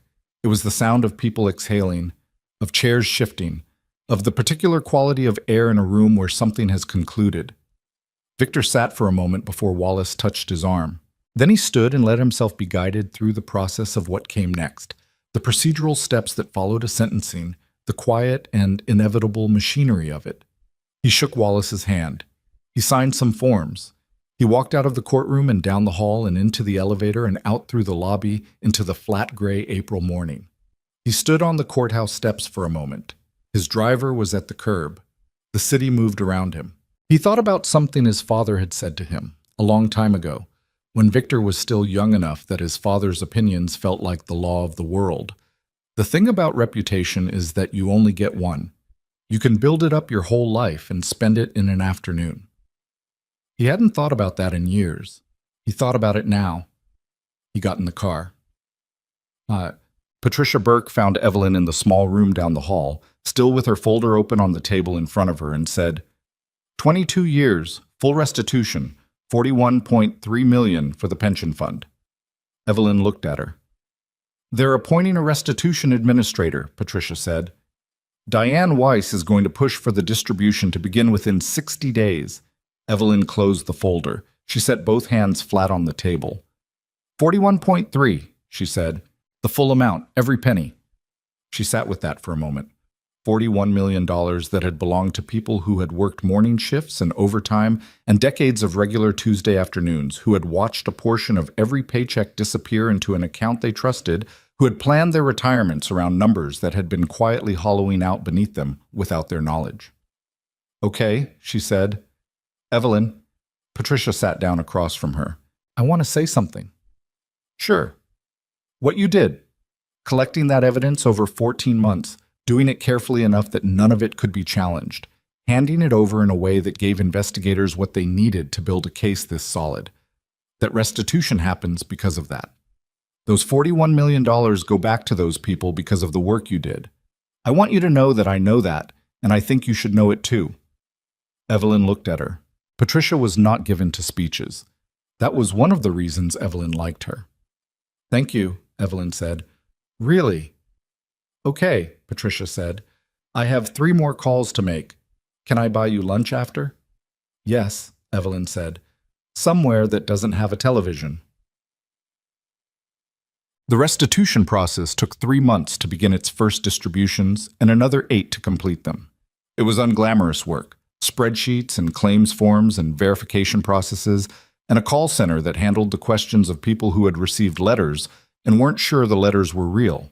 The restitution administrator, a former federal magistrate named Howard Garland, who did this kind of work with the energy of someone who found genuine satisfaction in it, ran the process with a thoroughness that Evelyn respected.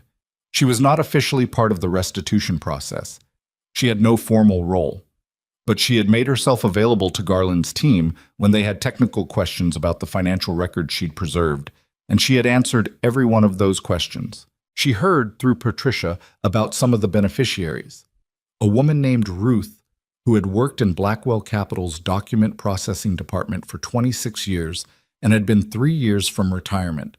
A man named Carl, who had worked facilities maintenance for 18 years and whose pension had been his primary retirement plan because he'd never been able to afford much additional savings on his salary. A group of administrative assistants who had banded together in the aftermath of the fraud to share information and navigate the claims process collectively. She didn't meet them. She thought about them, though. She thought about them specifically and individually, in the way that was harder and more honest than thinking about them as a category. On the day the first round of checks was distributed, a Wednesday in July, a genuinely hot Chicago summer day, she was in Margaret's kitchen again. She'd found her own apartment by then, a place in Wicker Park she'd rented month to month while she figured out what came next. But she was at Margaret's kitchen table because Margaret had made dinner and Evelyn had no good reason to be anywhere else. Her phone buzzed. A text from Dan, who had navigated his own complicated path through the aftermath of everything, had cooperated fully with investigators in his own way, had testified briefly about the operational environment, and was now working for a logistics firm in the West Loop. First distributions went out today. Someone posted in the Blackwell Capital alumni group. "A lot of people are crying." She held the phone for a moment. "Good," she typed back. Dan responded with a thumbs up. Then, "How are you doing?" She thought about it. She typed, "Working on something. I'll tell you about it soon." That wasn't entirely true. She was more than working on something. She had been working on it for 2 months, quietly and with the same methodical patience she brought to everything, and it was further along than she'd told anyone yet. But she wasn't ready to make it real by saying it out loud to anyone except the 3 people she'd already talked to. The building on West Kinsey Street had been empty for 14 months. It had belonged to a logistics company that had folded during the post-pandemic supply chain collapse, and it sat on a block in the West Loop that was in the middle of the particular process those blocks went through. Some buildings renovated, some still waiting, the neighborhood deciding what it was going to become. The building was 6 stories, brick and steel, built in the 1970s, structurally sound in the ways that mattered, and outdated in the ways that could be fixed. Evelyn had been looking at it for 6 weeks before she made an offer. She had capital from her separation agreement. Blackwell Capital's legal team, in the months after the raid, had negotiated a severance settlement that reflected the reality that the company had terminated her specifically to prevent her from uncovering the fraud, and that characterization was untenable. She had other savings. She was careful with money in the way that people were careful with it when they'd grown up watching their parents not have enough. The offer she made on the building was under market but fair, and the building's owners accepted it because the alternative was another year of carrying costs on an empty property. She signed the purchase agreement on a Thursday morning. She drove to the building afterward and stood outside it on the sidewalk, looking up at it. 6 stories of brick with windows that needed cleaning and a loading dock on the east side and enough square footage to build something real. She stood there for a while. A man walking past with a dog glanced at her. A woman in her mid-50s standing on a sidewalk staring at a building, and then looked away. She went inside. The building smelled like dust and stale air and the particular emptiness of a space that had been holding its breath. She walked through each floor, slowly, the way she walked through systems she was learning, looking for what was load-bearing and what was cosmetic, what needed to be rebuilt and what just needed to be cleaned. On the third floor, she stood at a window that faced west, toward the neighborhood she'd driven through her whole life, and she started, in her head, to lay out the operational architecture of what she was going to build here. The company's name had come to her 3 months ago while she was writing notes in the small notebook she carried now instead of work folders. She'd been thinking about what she actually wanted to do, not just what she was capable of doing, but what she wanted it to mean, and the word had arrived on the page before she consciously decided on it. Nixora. She'd looked at it for a moment, then she'd written underneath it, logistics, infrastructure, accountability. Then, after a pause, built for the long term. She had told Patricia first because Patricia needed to know for legal structuring purposes. Then Margaret. Then Dan, whose response had been to send 3 separate texts in quick succession. Seriously? Your own company? When? Can I work there? She had answered, yes, soon, and we'll see. The first person she hired was not Dan. The first person she hired was a woman named Sylvia Reese, who had been the head of operations compliance at a mid-sized logistics company in Milwaukee, and who came with a reputation for being relentlessly organized and occasionally difficult to work with, which Evelyn took as a recommendation rather than a warning. Sylvia came down for an interview on a Tuesday, and they sat in the third-floor space of the Kinsey Street building. No furniture yet, just folding chairs Evelyn had brought from her car and a portable table, and talked for 3 hours. "Why are you leaving Milwaukee?" Evelyn asked. "The company's being acquired," Sylvia said. "And the acquiring company has a compliance culture I don't agree with." She said it plainly, without performance. "They prioritize speed over documentation." "I'm not interested in that." "What's your non-negotiable?" Evelyn asked. Sylvia looked at her. She was 53, with reading glasses pushed up on her head, and a directness that Evelyn found comfortable. "Full access to the documentation systems. I don't want to find out about problems from outside. I want to be in the room where they originate." "That's the design," Evelyn said. "Is that what you said at the last place?" Sylvia asked. Evelyn looked at her steadily. "I was the last place," she said.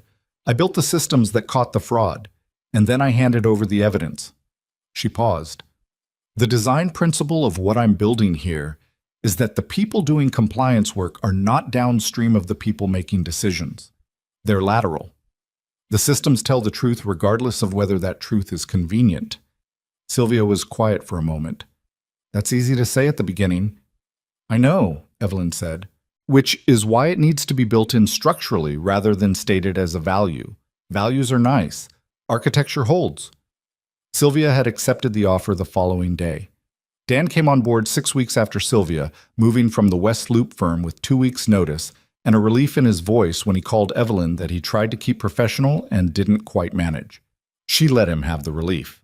He'd earned it. 3 months after that, she had 11 employees. 6 months after that, 23.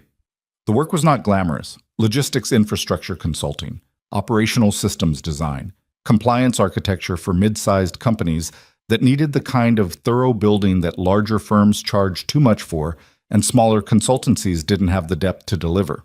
The clients came slowly, through referrals and through a reputation that built the same way Evelyn built everything, piece by piece, without shortcuts, with the understanding that shortcuts in systems work always cost you more than they saved. The former executives of Blackwell Capital dispersed in the way that people dispersed after something like this, each in a different direction, each carrying a different portion of the wreckage.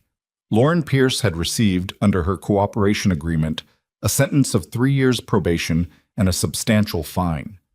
She had lost her ability to serve as an officer or director of any publicly traded company for 7 years. She left Chicago and moved to Seattle, where she had family, and started over in a way that was quieter and more uncertain than any version of her life she'd planned. She was not villainous in the end, and she was not a victim. She was a person who had made a series of choices without fully accounting for what those choices made possible. And she was living with that accounting now.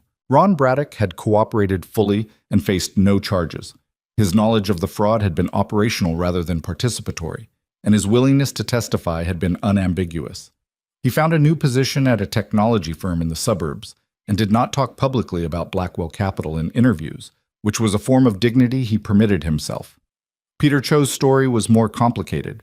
His cooperation had been genuine, and his testimony had been material to the conviction. His exposure had resulted in a settlement that included a fine and a 2-year suspension from legal practice. He used those 2 years, he would say later, to think more carefully than he ever had before about the difference between knowing something was wrong and doing something about it. He went back to practice afterward in a smaller firm, doing quieter work, and brought to it a kind of attention he hadn't had before. He called Evelyn once, about a year after the trial, and said, "I should have said something that morning. In the boardroom, I should have said something." She had sat with that for a moment. "I know," she said, "but you told the truth when it mattered." "That's a very generous way to look at it," he said. "I'm not being generous," she said. "I'm being accurate. Generous would be saying, it doesn't matter that you waited, it matters. But you did the right thing in the end." He was quiet for a moment. "Thank you," he said. "Take care of yourself, Peter," she said. She meant it. Gregor Holt remained in Switzerland. His cooperation agreement with the U.S. Department of Justice had been extensive and had resulted in a suspended sentence on the condition of specific behaviors and ongoing cooperation with related international financial investigations. His company in the Caymans had been dissolved. His company in Zurich operated in a significantly reduced capacity under regulatory supervision. He was a smaller man, in all the ways that mattered to him, than he had been 2 years before. He had sent Evelyn an email once. She had no idea how he'd gotten her address, and she'd chosen not to find out. That said, in its entirety, "What you built was very good." I know that is an odd thing to say. It is true. She had read it twice and then moved it to a folder and not responded. Victor Blackwell reported to federal custody on a Tuesday in late May, 31 days after sentencing, in the manner required by his bail conditions. Wallace Chen accompanied him to the reporting location, a federal processing facility outside Chicago, and shook his hand when they arrived and said the things attorneys said in those moments: professional, human, finite. Victor had put the Lincoln Park house on the market the week before. The sale would go toward restitution. The car, various financial accounts that hadn't been frozen at the time of the asset recovery. All of it moving through the restitution framework, piece by piece, into the fund that was working its way back to the people it had come from. He had one call he'd wanted to make before he reported, and he had talked himself out of it 4 times over the previous week. On the Monday night before he reported, he finally made it. Evelyn's phone rang at 8:47. She looked at the screen. She sat with it for 2 rings. She picked up. "I know you don't owe me anything," Victor said. He had clearly thought about how to start this, and he'd gone with the direct approach, which she respected even now. "I'm not calling for absolution or whatever. I'm calling because I'm reporting tomorrow, and there's something I wanted to say before I did." "Okay," she said.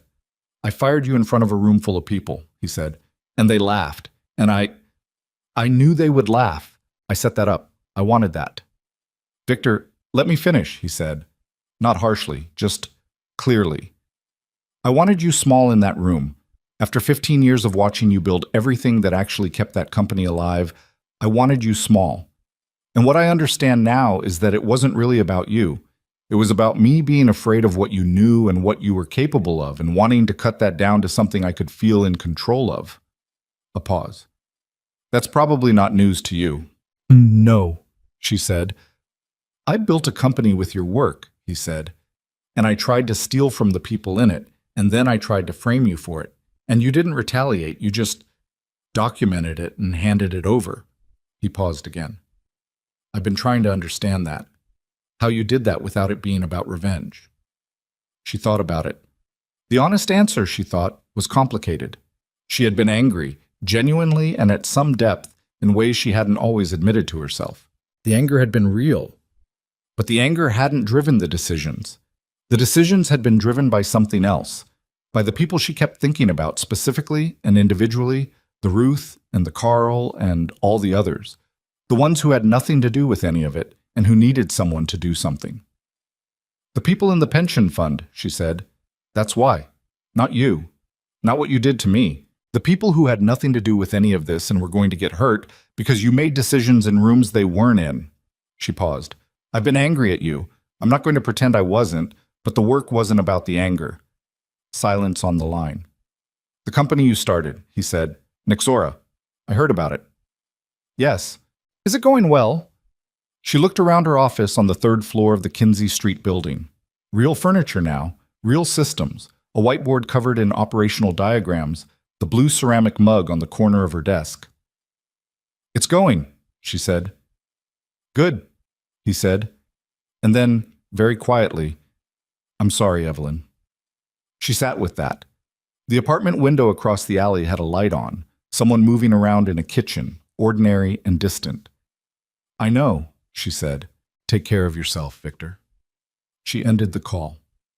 She sat in her office for a long time after that, not thinking about the call particularly, just letting the quiet settle around her. The building had sounds at night.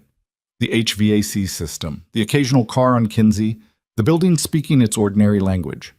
She had been learning it over the past months, the way you learned the sounds of any place you were going to stay for a while. She picked up her notebook. She wrote a few things about a project she was working on. Nothing dramatic, just operational notes, the kind she'd been writing her whole career. Then she put the pen down and looked at the whiteboard and thought about what needed to happen next week. There was a lot that needed to happen next week. That was the thing about building something real. The list of what needed to happen never got shorter. It just changed. And the work kept coming, and you kept meeting it, and if you'd built it right, it held. The first full year of Nixora went by the way first years went, badly in some months, better in others, and never quite the way the projections said it would. Evelyn had known this going in. She had built enough systems in her life to understand that the gap between the plan and the reality was not a sign of failure. It was just the nature of building things. Plans were models. Reality was messier than any model, and the job was to keep adjusting without losing sight of what you were actually trying to do. In January, they lost a client they'd been counting on, a mid-sized shipping company in Indianapolis that had been close to signing a compliance architecture contract and then got acquired by a larger firm that had its own systems. Sylvia had taken the news with a flatness that communicated, without saying anything, that she was recalculating. Evelyn had looked at the revenue projection for the quarter and told herself out loud, standing in the office alone at 7 in the evening, okay, adjust, keep going. In February, a referral came through from an unexpected direction. The recommendation came from Howard Garland, the restitution administrator who had managed the Blackwell Capital Pension Fund distribution. Garland knew, through the work of the past year, how carefully Evelyn built things. He had referred her to the board of a regional logistics nonprofit that was rebuilding its operational infrastructure after a governance failure that had cost it 2 major city contracts. Evelyn met with them on a Tuesday afternoon. The board chair was a woman named Dolores Bryant, 61, a retired city planner with the specific competence of someone who had spent decades making public systems work despite every conceivable obstacle. She sat across from Evelyn in a conference room at the nonprofit's offices on the south side and looked at her steadily and said, "We need someone who can build something that doesn't break when we're not looking at it." "That's what we do," Evelyn said. "I've heard that before," Dolores said, "from people who meant it and people who didn't." "What do you need to see to believe it?" Evelyn asked. Dolores looked at her for a moment. "Show me how the system handles a bad month," she said. "Not a good one. Anyone can show me what works when everything's fine. Show me the failure points and what happens when they're triggered." It was, Evelyn thought, the best question anyone had asked her since she started this company. It was the question she would have asked. She opened her laptop and showed her. The contract was signed 3 weeks later. It was not large by any measure that would have mattered at Blackwell Capital, but it was real, and it was built on exactly the terms Evelyn had built the company to operate on. And it led, because that was how referrals actually worked, slowly and through trust, to 2 more contracts within 6 months, both from organizations in the city's infrastructure network that Dolores Bryant knew and had spoken to. Dan settled into his role with the particular relief of a person who had been operating in the wrong environment for too long and had finally found one that fit. He was Nixora's head of client operations, which meant he managed the day-to-day relationship work that Evelyn was constitutionally less patient with. The check-in calls, the status updates, the communication that kept clients feeling informed and cared for, even when the underlying work was going exactly as planned. and there was nothing dramatic to report. He was good at it. He had always been good at it, which Evelyn had known and which his years at Blackwell Capital had not fully let him demonstrate, because the culture there had valued a certain kind of aggressive performance over the quieter competencies that actually kept things running. 6 months in, he came to Evelyn's office on a Thursday morning and closed the door, which he only did when something was on his mind. "What?" she said. He sat down. He had his phone in his hand. "There's a thing on LinkedIn," he said, "about the Blackwell Capital alumni. Someone started a group, and there are a lot of people in it. People from operations, from compliance, from the support teams. Some of them are doing okay, some of them are still trying to figure out where to land." She looked at him. "I'm not suggesting anything specific," he said. I thought you should know." She considered that for a moment. Nexora had 23 employees now. It had a budget. It did not have unlimited capacity to absorb people out of loyalty. She was not in the business of building monuments to the past. "Send me the group link," she said. She spent an hour that evening looking through it. Hundreds of former Blackwell Capital employees scattered, some into new jobs, some still looking, some who had moved cities, some who had stayed in Chicago and were rebuilding in ways that were slower and harder than they should have been. She recognized some of the names. A woman from the document processing team, whose name she knew from operational emails, but whose face she'd probably passed in the elevator without registering. A man from facilities. Several people from the compliance support team that had, technically, been downstream of Evelyn's department. She made a list. Not a large list. She was realistic about what Nexora could actually support at its current scale. But 9 names, people whose backgrounds and roles seemed aligned with what the company actually needed in the next growth phase. She sent the list to Sylvia and Dan the next morning with a note. "Review these. Let me know who makes sense for an outreach conversation. We're not doing charity. We're looking for people who are good and happen to need a door." Sylvia's response, 40 minutes later, was, "3 of these I already know. 2 of them are very good. 1 of them is exceptional. Then I'll set up calls." The exceptional one was a woman named Keisha Ford, who had been a systems analyst in Blackwell Capital's operations compliance team for 6 years, and who had, in the aftermath of the fraud and the investigation, spent a year doing contract work that paid her bills but didn't use what she actually knew how to do. She came in for a conversation, not an interview, exactly. Evelyn had stopped using that word because the power dynamic it created wasn't useful, and they sat in the third-floor office and talked for an hour and a half about systems design philosophy.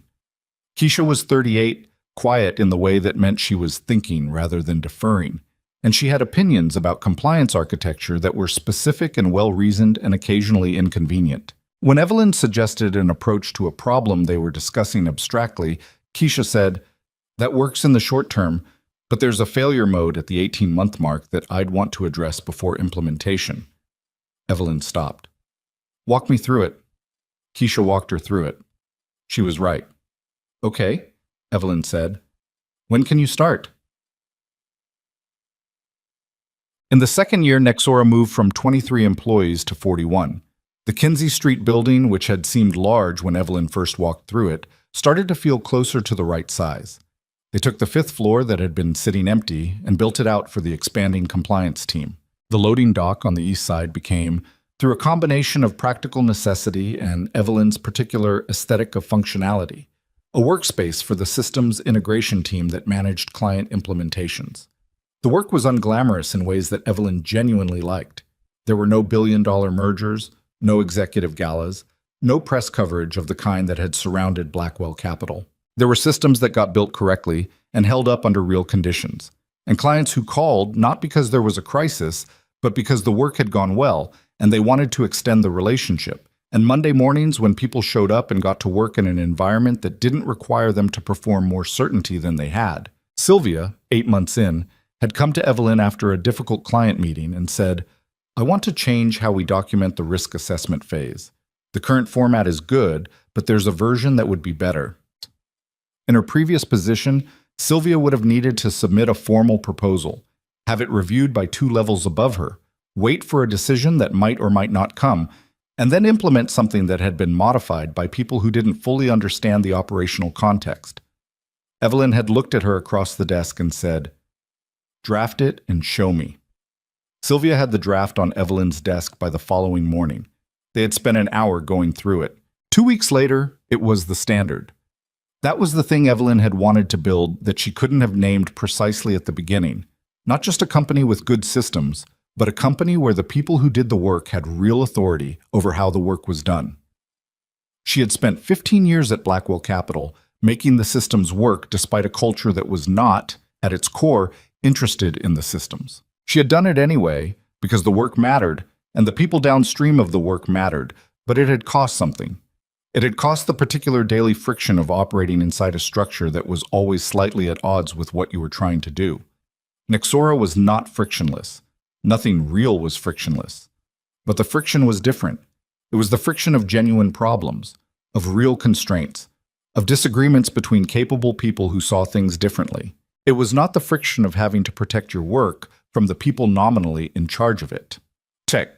In the spring of the second year, Evelyn got a call from a city official named Marcus Park, who was deputy director of Chicago's Office of Emergency Management and Communications. He had been referred by Dolores Bryant, who seemed to have decided that Evelyn was someone she was going to recommend to every competent person she knew.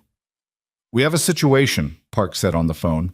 He had a city official's directness. Not rude, just efficient. "Our logistics coordination system for emergency response failed during the February snowstorm. Not catastrophically, but badly enough that we missed a 6-hour window on supply distribution in 3 neighborhoods on the south side. 6 hours in a winter emergency is significant." "Yes," Evelyn said. "It is. I need someone to come in and look at the architecture, figure out where it failed and why, and build something that doesn't have that failure mode." "What's your timeline?" she asked. "Before next winter," he said. "I know that sounds aggressive." "It is aggressive," she said, "but it's the right timeline. The work has to be live before you need it, not during." He paused. She had said the thing he expected to push back on, and instead she had agreed with his reasoning. That earned her something. "Can you come in next week?" "Wednesday," she said. "Send me everything you have on the February failure before then." She spent the weekend before that Wednesday reading the incident reports, the system logs, the after-action documentation that Park's team had assembled. She took notes in the small notebook she carried everywhere. She asked Keisha to look at the technical architecture documentation and come to the meeting with her. They went in on Wednesday, the two of them, and spent 3 hours with Park and his team going through what had happened. It was detailed, technical work, the kind of conversation that required real familiarity with how logistics systems behaved under load and what happened to communication protocols when the inputs exceeded the design parameters. Keisha asked questions that clarified things the city's own team hadn't fully articulated to themselves. Evelyn listened more than she spoke for the first 2 hours, building a picture. At the end, Park looked at her and said, "What do you think?" "The architecture isn't wrong," she said. "The design assumptions are wrong. The system was built for a distribution network that functions normally with stress added. An emergency is not a normal distribution network with stress. It's a different kind of network with different behavior patterns, and the system doesn't account for that." She paused. "You need a parallel architecture that activates specifically under emergency conditions, with different protocols and different triggers. Not an upgrade of what you have.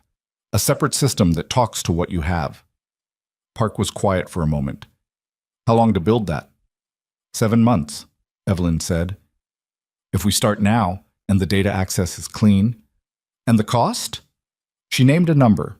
It was not a small number. It was an accurate number, which was a different thing. Park looked at his deputy. His deputy looked at her spreadsheet. "That's within the range we discussed," she said. 7 months, Park said. He looked at Evelyn. "What do you need from us to start?" "Full access to the incident data and the current system architecture," she said. "A point of contact on your team who has actual authority and actual availability. And the understanding that if I find something that needs to change beyond what we've scoped today, I'll tell you directly." "That's an unusual thing to put in the agreement," he said. "It's the most important thing in the agreement," she said. He held her gaze for a moment. "Agreed," he said. The city project was the largest thing Nexora had taken on, and it was also the most visible, which brought with it a category of attention Evelyn had been deliberately avoiding. A reporter from the Tribune wrote a piece about the contract, framed inevitably around the Blackwell Capital story, the fired COO who had exposed the fraud and then started her own company and was now rebuilding the city's emergency logistics. The piece was accurate as far as it went, and it used a photograph that someone had taken without her permission at a public event, which was legal and irritating in equal measure. She declined 3 follow-up interview requests. She did eventually agree to speak with a woman named Rachel Torres, who wrote about business and leadership for a publication aimed at professional women in their 40s and 50s. The request had come with a note from Rachel that was direct enough to be interesting. "I'm not interested in the revenge narrative. I'm interested in what you actually built and how you built it." Those are different stories. They met at a coffee shop in the West Loop, not far from the Kinsey Street building. Rachel was 46, with a recorder she set on the table between them and a notebook she barely used. She was a good interviewer in the specific sense that she asked real questions and then actually listened to the answers instead of waiting to ask the next question. "The thing I keep reading about you," Rachel said, "is the patience. That you collected evidence for 14 months before anything happened. That you built the systems that eventually caught the fraud years before the fraud even started. That you waited." She tilted her head. "Is that accurate? The patience?" Evelyn thought about it honestly. "It wasn't patience in the sense of sitting still," she said. "It was, I had a clear sense of what the right outcome was. And the right outcome required a specific kind of evidence gathered in a specific way.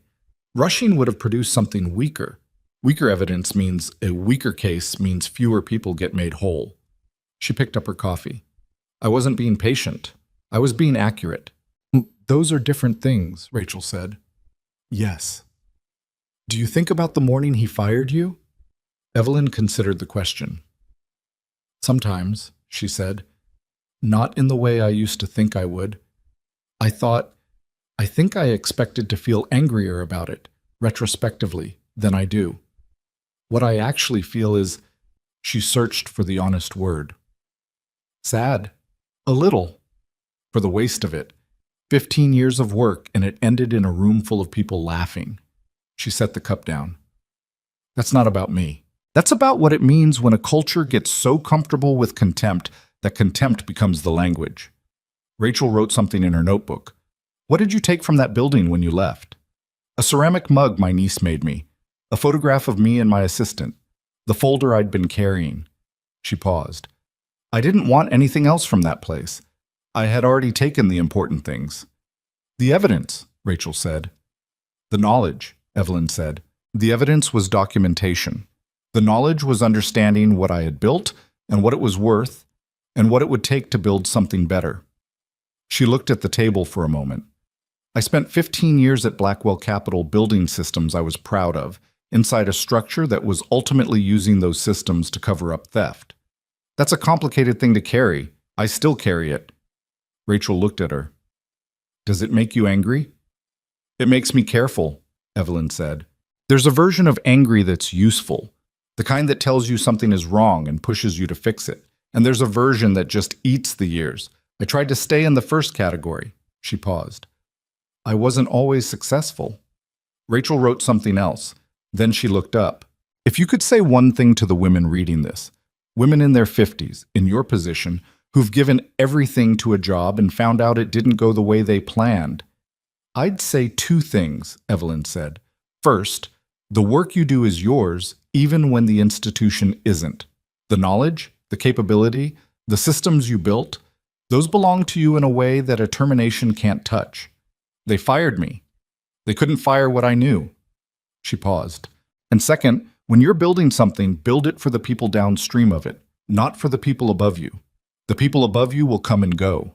The people downstream, the ones who depend on what you build to work, those are the ones who matter. Build for them." Rachel looked at her for a moment. Then she nodded and clicked off her recorder. The city's emergency logistics system went live in October, 11 days ahead of Evelyn's 7-month estimate, which was not something she'd planned, but was the result of the city's data access having been cleaner than expected, and Keisha's team having solved the protocol integration problem 6 weeks early. Evelyn noted the early completion with the same response she would have given to a late one. She documented it, understood why it happened, filed the learning for the next project. Marcus Park sent an email the day the system went live. Testing complete. All protocols functional. For the record, I wasn't sure about the separate architecture approach. I am now. Then, below that, a single line that was clearly not from his official communications voice. Thank you for not letting us underscope this. She saved that email. She didn't do that often. The winter that followed was harder than average. 2 significant snowstorms and a cold snap in January that pushed the emergency response system through conditions that were close to the design parameters. The system held. The 6-hour gap that had happened in February the previous year did not reappear. Supply distribution reached the 3 Southside neighborhoods that had been underserved the year before within 2 hours of the storm's peak. She found out about it from Park in a brief text at 11 at night after the January storm. System performed. Southside distribution hit 2-hour target. I'm buying you dinner when things thaw out. She read the text in her apartment in Wicker Park. She had bought the apartment by then, had stopped thinking of herself as temporary in this next version of her life. And she thought about what it meant, specifically and practically. Families who had heat because the distribution system had worked. Elderly people in buildings where the emergency supplies had arrived before the cold became dangerous. Children who had eaten because the logistics chain had held. This was the thing she had tried to explain to Rachel Torres and hadn't quite found the words for in that coffee shop. This was why the work had never been about Victor Blackwell. Not really. Not at its core. It had been about this, about systems that served people who depended on them. About the downstream always, the people who never came to the meetings where decisions were made, but who lived inside the consequences of those decisions. She put her phone down and looked out the window of her apartment. The city was white and quiet under the snow, the way Chicago went quiet in storms. Not fully, never fully, but with a hush that sat over everything like a held breath. She thought about something Margaret had said to her 1.5 years ago, at the kitchen table with the oak grain and the water stains. It looks like you've been carrying something very heavy for a long time and you finally put it down. She'd been right, Evelyn thought. Partly right. What Evelyn had put down was the version of the weight that had no purpose. The part that was pure endurance, the grinding of staying in a structure that was slowly eating what she was trying to build, that she had put down. But she hadn't put down the work itself. She had picked it up again differently, with her own hands, in her own building, on her own terms. And that weight, the good kind, the kind that meant you were lifting something real, she carried that still, and she expected she would for a long time. 3 years after Evelyn had walked out of that boardroom, Nixora had 67 employees and offices on the 3rd, 4th, and 5th floors of the Kinsey Street building. The 6th floor was under negotiation. 3 cities, Chicago, Cincinnati, and Indianapolis, were active clients. 2 more were in conversation. A regional hospital network had brought them in to redesign their supply chain logistics after a compliance failure that had cost them 2 regulatory approvals. A utility company in downstate Illinois was 3 months into an infrastructure rebuild. None of it had arrived cleanly. The Cincinnati contract had fallen through twice before it happened. The hospital project had a difficult first 4 months when the scope turned out to be larger than anyone had initially understood. And there had been a week in month 3 where Evelyn had sat at her desk at 10 at night looking at a project log that was not where she needed it to be and felt the specific exhaustion of someone who had bitten off something large. She had called Sylvia, who had been working late in the office 2 floors below, and Sylvia had come up and sat down and they had gone through the project log together until 1 in the morning and found 3 things that needed to change and changed them. The project had come back on track. That was the thing about Sylvia. Evelyn had come to understand. She was not easy to work with in the sense that she never accepted a problem at face value, never let a good enough answer stand if a better one was findable, never softened bad news to protect someone's feelings. She was exactly what she had told Evelyn she was in that first conversation in the empty 3rd floor space, someone who wanted full access to where problems originated, and having someone like that, someone who actually saw the seams in things, turned out to be more valuable than any amount of smooth execution. Keisha had become, in ways Evelyn hadn't fully anticipated, the technical heart of the company. The work she did with clients on systems architecture had a particular quality to it. She could see the failure points that wouldn't appear for 18 months, could anticipate the stresses that only emerged under real conditions, could build in the redundancies that felt unnecessary until they suddenly weren't. The city's emergency logistics system had worked in January partly because of Keisha's insistence during the build phase on a backup protocol that Park's team had considered unnecessary. Evelyn had backed Keisha's insistence. It had been the right call. Dan had, in his third year, begun training 2 junior client managers who had come in from outside, one fresh out of a business program, one a lateral hire from a larger firm. He had not asked Evelyn for permission to do this training. He had just begun doing it, and she had noticed it and said nothing, because what she noticed was that he was doing it exactly right, teaching them not the performance of the role, but the substance of it, the actual thinking required to understand what a client needed before the client had articulated it.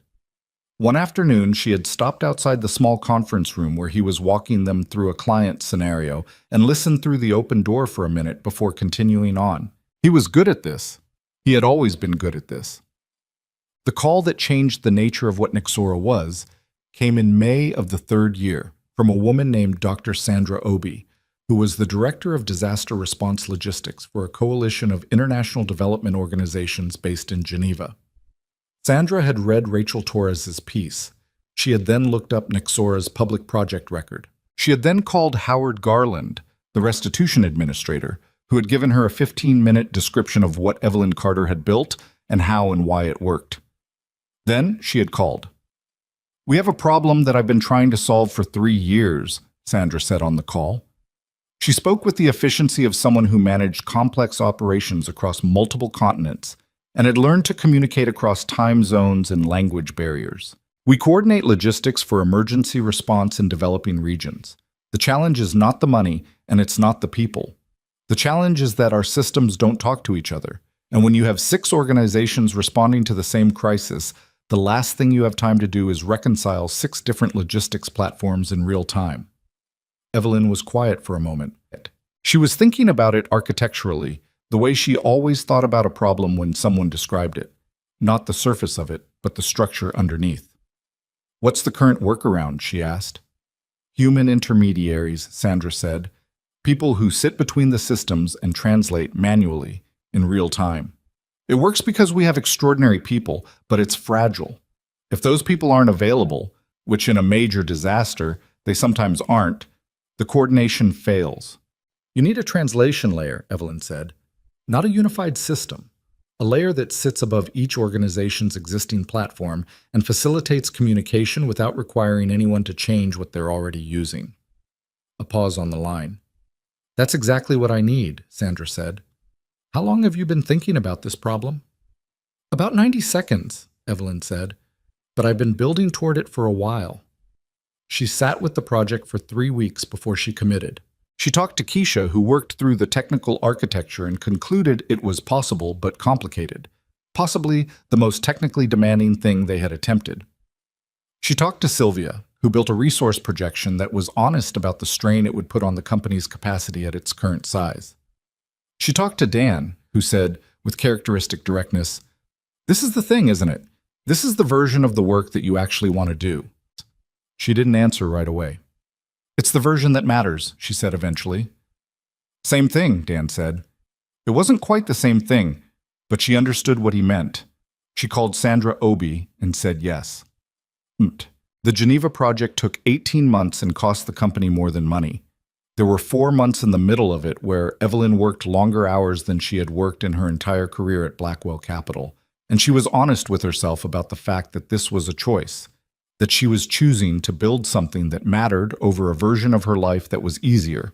She didn't glamorize the choice. Some nights she drove home from the office at 9 o'clock feeling like she'd been taken apart and reassembled incorrectly, and she'd sit in her apartment and eat whatever was in the refrigerator and go to bed without doing the things she'd told herself she was going to do that evening. But she also knew on those nights what she was working toward. She had spent 15 years working hard without being able to fully answer that question. She could answer it now.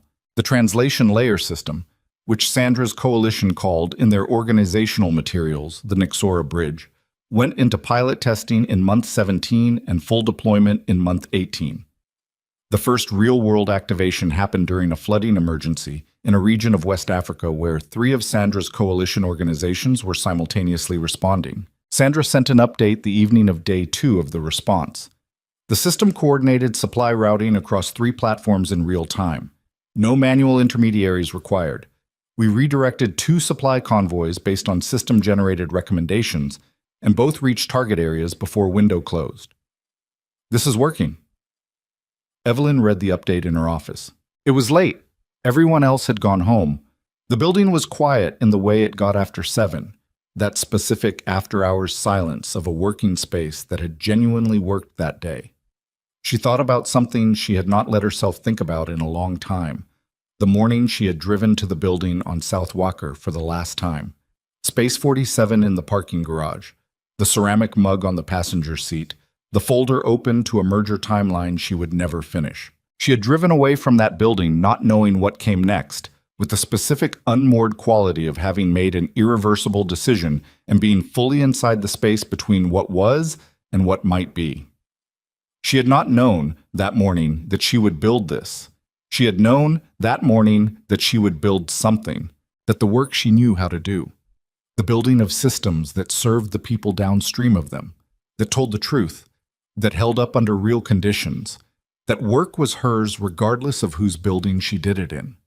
She had known that, and it had been enough to drive out of the garage and make the call and hand over the folder and begin. The rest of it had come from the doing. She looked at the blue ceramic mug on the corner of her desk, the uneven handle, the glaze that had dripped on one side. 3 years of coffee and work and difficult conversations and late nights and small victories and 1 or 2 significant ones. She was 58 years old. She had built 3 companies worth of understanding in 15 years working for someone else, and she was 3 years into building something that was entirely her own. She had colleagues she trusted and work that mattered, and a 6th floor they were starting to negotiate, and somewhere in a federal facility outside Chicago, a man who had laughed at her exit was serving a sentence that was not her victory, but was, at least, the right outcome of a just process. She did not feel triumphant about Victor. She had told Rachel Torres the truth about that. What she felt was closer to sad than satisfied, and not for herself. She felt sad for the waste of it, for the years of genuinely good work inside a structure that was quietly rotting, for the employees who had deserved better, for the version of a company that could have been if the person at the top had been a different kind of person. That was the thing about power that people misunderstood, she thought. Not for the first time, but with more certainty now than ever before. The conversation about power usually focused on what it could acquire, what it could protect, what it could crush. Victor had understood power entirely in those terms. He had acquired, he had protected, and he had tried to crush. And in the end, the crushing impulse had been the thing that finished him. He had looked at someone building the foundation his company stood on and decided to treat her as small, and the smallness had been entirely his. Real power, the durable kind, the kind that actually moved things in the world, came from being someone people genuinely trusted, not feared, not depended on through lack of options. Trusted. The kind of trust you built by doing what you said you would do, by building things that worked when you weren't watching, by caring about the outcome more than the credit. She had built that, over 15 years at a company that would never fully acknowledge it, and the trust had transferred with her when she left. Her clients trusted her because she had demonstrated, specifically and repeatedly, that the systems she built told the truth and held up under real conditions. Her employees trusted her because she had structured the company so that their knowledge and judgment actually influenced decisions. Howard Garland had trusted her enough to recommend her. Dolores Bryant had trusted her enough to send her to Marcus Park. Sandra Obi had trusted her enough to hand her a problem she'd been trying to solve for 3 years. None of it had come from the title she'd held. All of it had come from the work itself. She thought about the people she had thought about throughout all of this.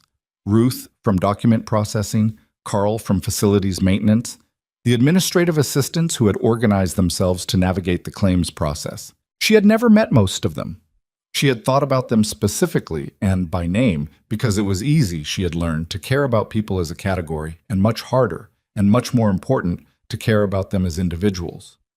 To think, Ruth, Carl, actual people with actual lives that had been disrupted by someone else's choices made in rooms they were never invited into. The restitution had gone out. The pension funds had been restored.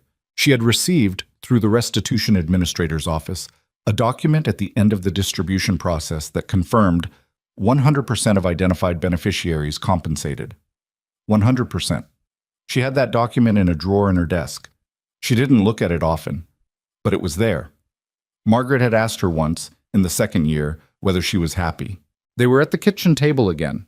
She went back to Margaret's kitchen regularly, not from necessity, but from the understanding that some places held things that mattered. Evelyn had thought about the question honestly. "I don't know if happy is the right word," she said. "What's the right word?" She considered it for a long time. "Engaged," she said. I feel like I'm doing the actual work, not the performance of the work itself." Margaret had looked at her for a moment. "That sounds like happy to me." "Maybe," Evelyn said. Margaret leaned forward. "You came out of something that would have broken most people. You came out building. That's not nothing." "It's not everything either," Evelyn said. "No," Margaret agreed, "but it's not nothing." They sat with that at the oak table that was older than either of them, in the kitchen that smelled like the candles from the Wicker Park shop, with the sounds of Lincoln Park coming through the window. The particular sounds of a city neighborhood in the evening, so ordinary and continuous and alive. Evelyn had turned 58 in March. She had taken the day off work, which was not something she did easily or often, and she had spent it doing things that had nothing to do with systems architecture or client relationships or project timelines. She had gone to the Art Institute and walked through it slowly, the way you could only do on a weekday when it wasn't crowded, and she had stood in front of paintings she'd walked past quickly 100 times and actually looked at them. She had called her niece from the museum steps in the cold March air and listened to a 20-minute update on the geology semester that had turned out to be going well after all. She had had dinner with Margaret and two friends she'd known for decades at a restaurant that was not impressive but was good, and they had talked for 4 hours about nothing important, and she had laughed more than she had laughed in a while. She had driven home through the city at 10 o'clock, through the neighborhood she'd known her whole life, and she had thought, "This is a life I built, not the version I planned, not the version I thought I was building for most of my career, but real and mine, and built with materials that turned out to be more durable than the ones I was working with before." Now, in the quiet of her third-floor office, with the Geneva message on her screen and the city dark outside, she picked up her notebook and wrote a few things about what needed to happen with the next phase of the bridge project. She wrote a note to herself about a conversation she needed to have with Keisha about the Indianapolis contract. She wrote a reminder about a call with Dolores Bryant the following week. Then she closed the notebook. She put on her coat. She turned off her lamp. The building went quiet behind her as she took the elevator down and walked out through the lobby into the May night. The air was warm, genuinely warm now, not the uncertain warmth of early spring, but the real thing, the warmth that said Chicago had finally committed to the season. She walked the 2 blocks to where she'd parked and stood for a moment by her car, not getting in yet, just standing in the evening. Somewhere in a federal facility outside Chicago, a man who had once stood at the head of a long mahogany table and said "you're done" was 3 years into a 22-year sentence, older than he'd expected to be in a situation like this, in a life he had not planned for himself. She didn't think about him often. When she did, it was not with the satisfaction she'd once imagined she might feel. It was with the quieter understanding that justice was not the same thing as closure, and that closure was not something anyone handed you from outside. You built it the same way you built everything else, piece by piece, from the inside out, with materials that were honest about what they were. She had built it. She was still building it. She got in the car. She drove home through the lit streets of Chicago, the city moving around her the way it always moved, enormous and indifferent and full of people living their lives inside the consequences of other people's decisions, trying their best, making do, occasionally building something that lasted. She was one of those people. She had always been one of those people. The difference now was that the building she was doing was her own. That, she thought, was enough. Not perfect, not finished, but enough and real, and worth every single thing it had cost her to get here.